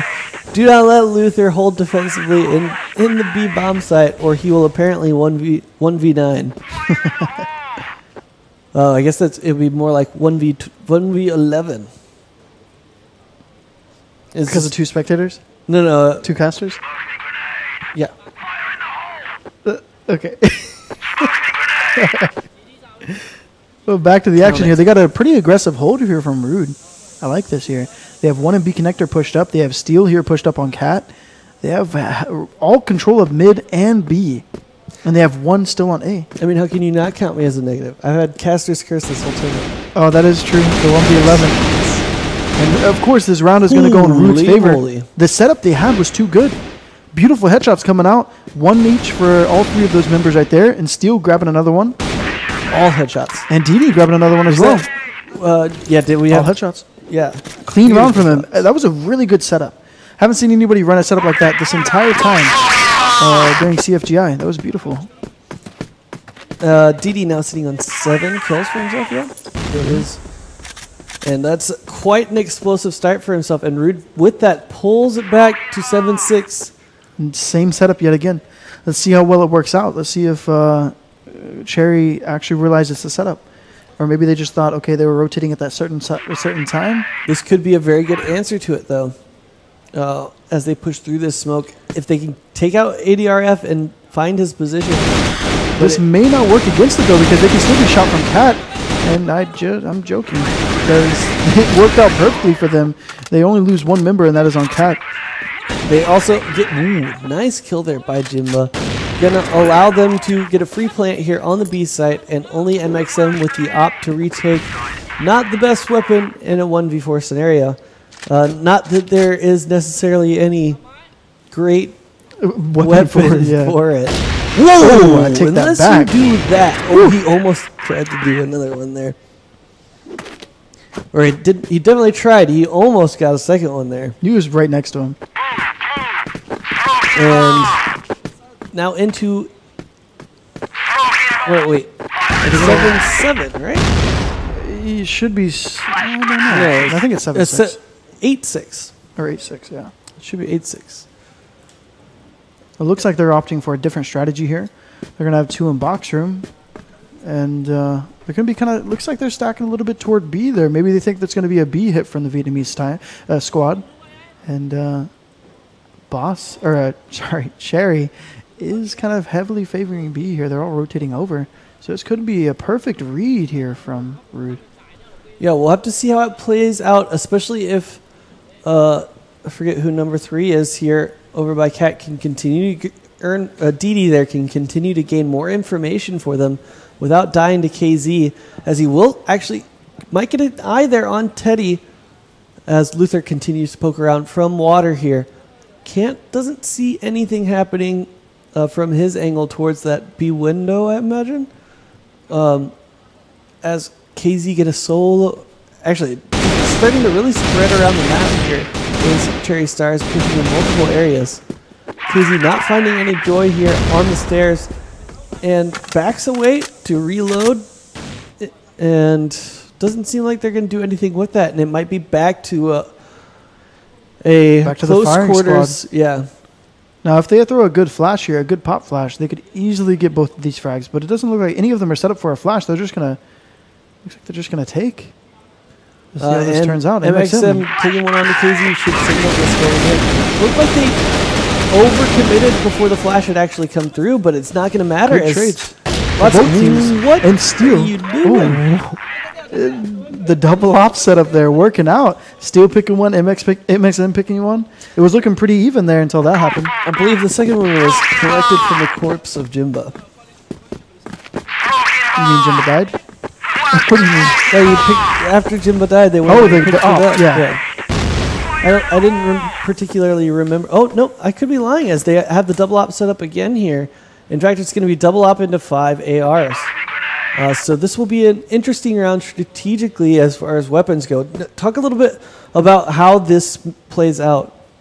All right, so it looks like they got one op in the B window. They're not really playing in B site so much right now. They're looking for the early entrance, for the early warning. So player ADRF, it looks like, is at B door, can rotate over. And then the other op is sitting on A site, looks like A window watching A long. It's an interesting setup for them. Pretty deep, about the deepest you can hold on Black Widow. Not really playing either site.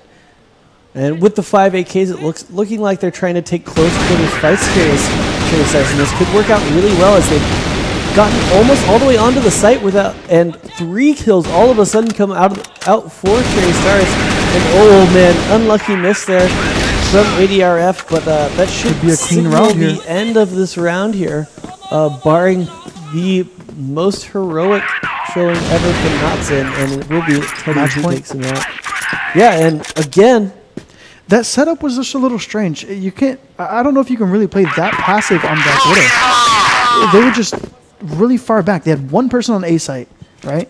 They had a person in A window. They had nobody on B site, really. They had one person on B window. It was just a little bit too far back for my taste. And now they could rotate really quickly. That's good about it, but it didn't seem to work out, right? Well, I would also assume that because that Cherry Stars decided to, for that round, take 5 AKs and head on to Cat, that it made it a lot harder with the double op setup. That is true. They couldn't get early picks, and they had no early warning that they were really pushing.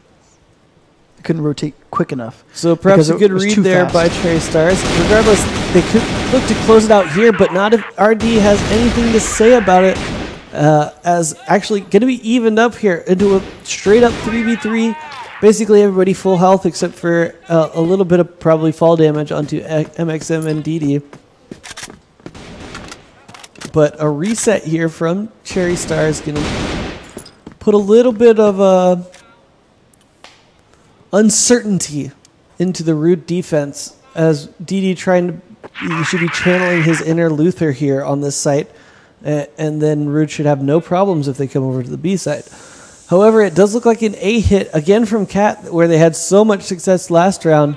Actually going to be a 2-1 split here. Depending on the timing, though, this could work out really well for Rude because they do have a sniper watching it, but they also have somebody peeking along, so the timing could work. It works in MXM's favor, but he gets taken out. And Steel, he's in a tough situation there. He can't really rotate soon enough. And now we're in a 2v1 with DD alive, and DD, great headshot. Great shot there. Tough shot to hit. Especially, he had very little time to hit it, because once that first bullet comes through, all he has to do is take a couple steps and he's done. Unfortunately, it's such a hard location to retake.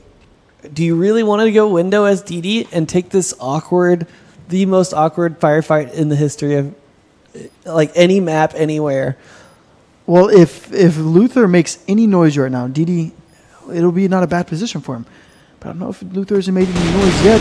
And I guess maybe he did because DD looked right at where he was going to be. Didn't even bother looking at Train. So it still worked out in his favor, but that's because Luther gave up his spot. Yeah, it was as if Luther was like, I don't want to end it like. Don't want to end it yet. Let's make it an even tighter game. Not yet, but I don't want to take this fight at the straight down fight to see who. It's basically like a coin flip at that point, right? I think he just wants to make it 3 overtimes in a row. Yeah, could be. Oh, that's true. With Cherry Stars already being a part of one, might as well continue make it a part of 2. Got to get that practice. Yeah, that get last as many minute rounds in as you possibly can. As they do take it to 9-8 here, Rude. They need one more on the board to stay in it and push us to our 3rd consecutive overtime. After not having a single one for the majority of CFGI, 3 in a row would be absolutely crazy. Ooh, what was that? MXM, what just happened there? You saw one person, you decided, I'm just going to flick the other. Maybe you saw the other one first and we couldn't see it or something like that. I don't know, but what an amazing shot from him. Still, though, that is trade. I mean, maybe you can attest to this, but that is the hardest type of shot to make. Oh, for sure. You can't see anything because the scope, you can't see anything outside of the scope, and then you flick in one motion and kill him. That's just a part luck, part skill. Well, I am referencing especially the fact that when you, especially with an op where you have exactly one shot, right?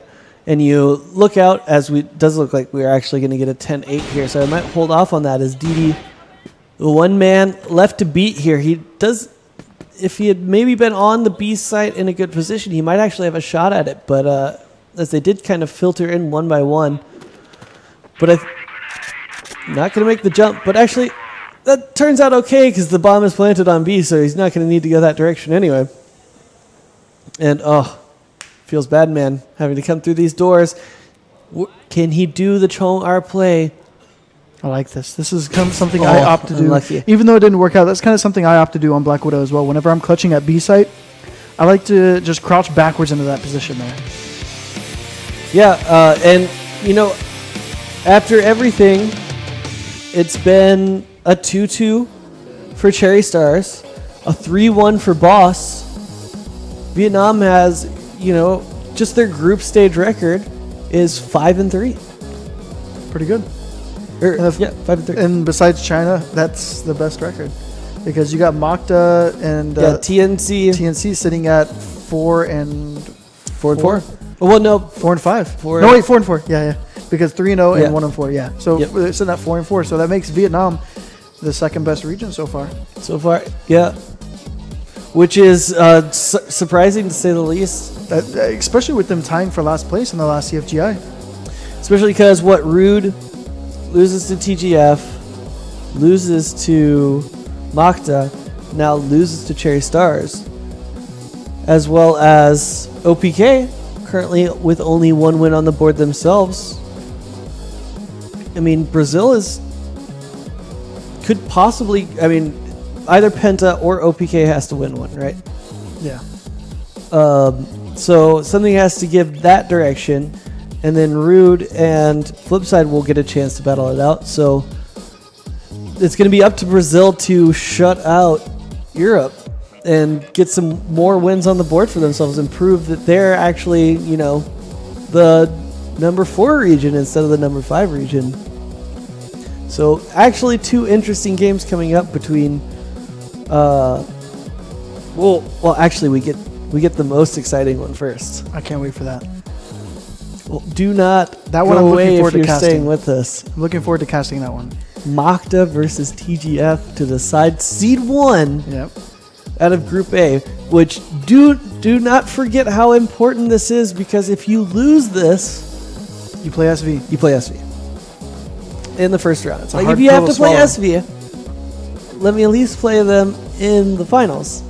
So, going to be wildly important match, and the way that Makta looks, they look strong.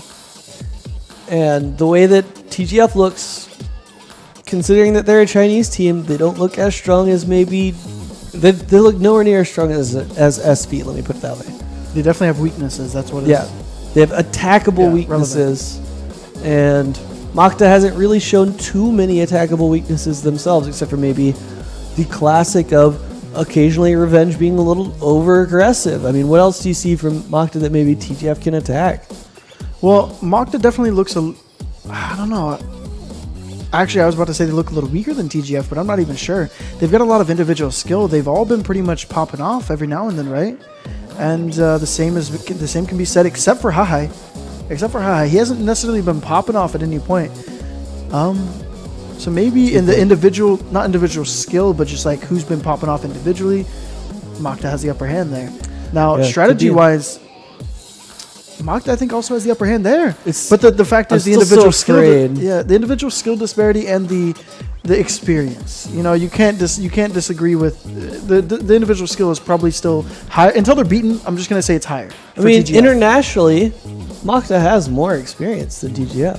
Internationally, but does that matter? Fewer international title-winning players. Yeah, they do have few. On the side of TGF, they have some champions. LAN experience. They have a lot of experience within CFPL. But before we go to break, I'd like to say that, again, congratulations to Cherry Stars for pulling that one out, and especially to Jimba for really, who looked like one of the weakest players, but he really brought it back. And another congratulations to Rude for, even though they're 0-3, such tight, exciting games. Yeah. Close. But heartbreaking. Don't go away, Makta and TGF, after we take this break.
穿越火线9周年疯狂英雄月活动开启，疯狂英雄月，天天英雄级，详情请登录穿越火线官网 cf.qq.com。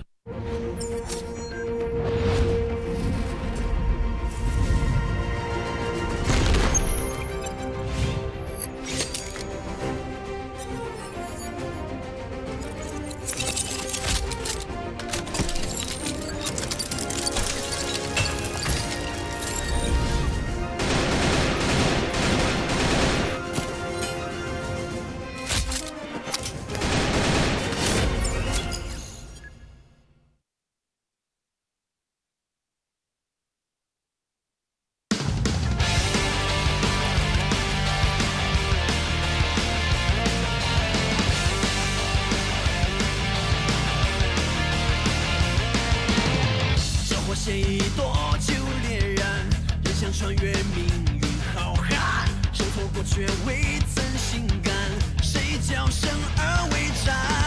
苍茫黑色阵阵血染，一路穿越重重火线，从未开口说肩并肩，彼此灵魂却相连，无所谓有所感，倔强的伤疤是荣耀，不管不高兴，心再难。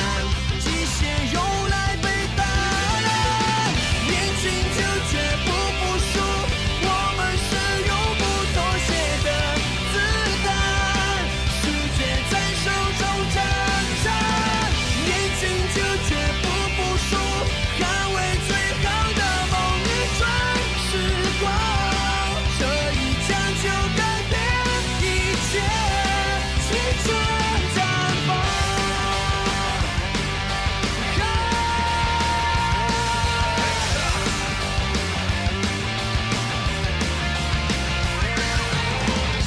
鲜一朵就烈燃，人想穿越命运浩瀚，生错过却未曾心甘，谁叫生而为战？苍茫黑色阵阵血染，一路穿越重重火线，从未开口说肩并肩，彼此灵魂却相连，无所谓有所感，倔强的伤疤是荣耀，不管不高兴，心再难。又来被打烂，年轻就绝不服输，我们是永不妥协的子弹，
Back here to the Crossfire Global Invitational. I am again Stephen Craig, joined here by Jonathan X Famous X Holland. Duh. Appreciate that, bro. Throwing Coming in here to an exciting match, coming right back into it. So hype. So hype. Mainly because I got some food. No, I'm just joking. But it was delicious. Mainly because this matchup is going to be probably the most exciting so far in this whole tournament. For sure. And super impactful, right? TGF and Makta both sitting at 3-0. Somebody's got to finish 4-0 and somebody's got to finish 3-1 and then face the Titan that is SV. I mean, who look just as dominant as ever. I mean, it's terrifying. But there's no real chinks in their armor. No. Not that I've shown so far. Except for maybe Emzen underperforming on a personal level a little bit. But then again, it's like they're winning by so much, like I said. Yeah, I still kind of count that as just something. Right. But it's not really much, you know? Yeah. But that being said... You know Emzen's going to perform when he needs to. That's true. That's also true. The game gets tight, he's going to frag. That being said, back to the match at hand. Makta versus TGF. Are you willing to predict Makta? Oh. You know what? I'm just going to go with what I want to see. I want to see Makta win. I do. I want to see Makta win too. I think everybody wants to see Makta win because I think it's...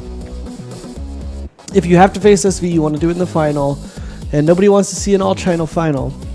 And I think that's the ideal scenario in which that happens is Makta beats TGF. And then either it's going to be Makta or, in fact, it might even be Boss in the finals against SV. But we'll have to see. Well, all I have to say about this match is I want to see the sniper matchup. I want to see... That's true. Emzen might really just start showing up in this. And just seeing him and Revenge go at it. You mean TF? Oh, why did I say Emzen? I meant... we were just talking about... Because you just said the final and I just started thinking about that. I don't know. I was looking ahead too far into the future. Basically, what that means is Mock just going to the finals, by the way. There you go. You heard it here first. Quote him on it. If they don't go, flame him mercilessly. Come on now. But I'm really looking forward to seeing the sniper matchup even more so than the Emzen Revenge storyline. I want to see TF and Revenge. They have a little bit more similar playstyle, right? Exactly. But you would have to say TF tends to be more tempered than Revenge is. More stable, more defensive in a little bit. Right. But he also knows how to go aggressive.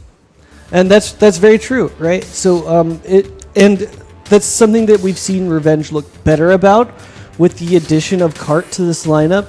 We'll see if the fear starts to strike in. You know, you've talked about it before that in the past, Makta doesn't, they don't have the best record against China, and it's often from your perspective that they change kind of the way they play. And I'm not even too sure. In my recollection, I don't even think they've taken a map off of China.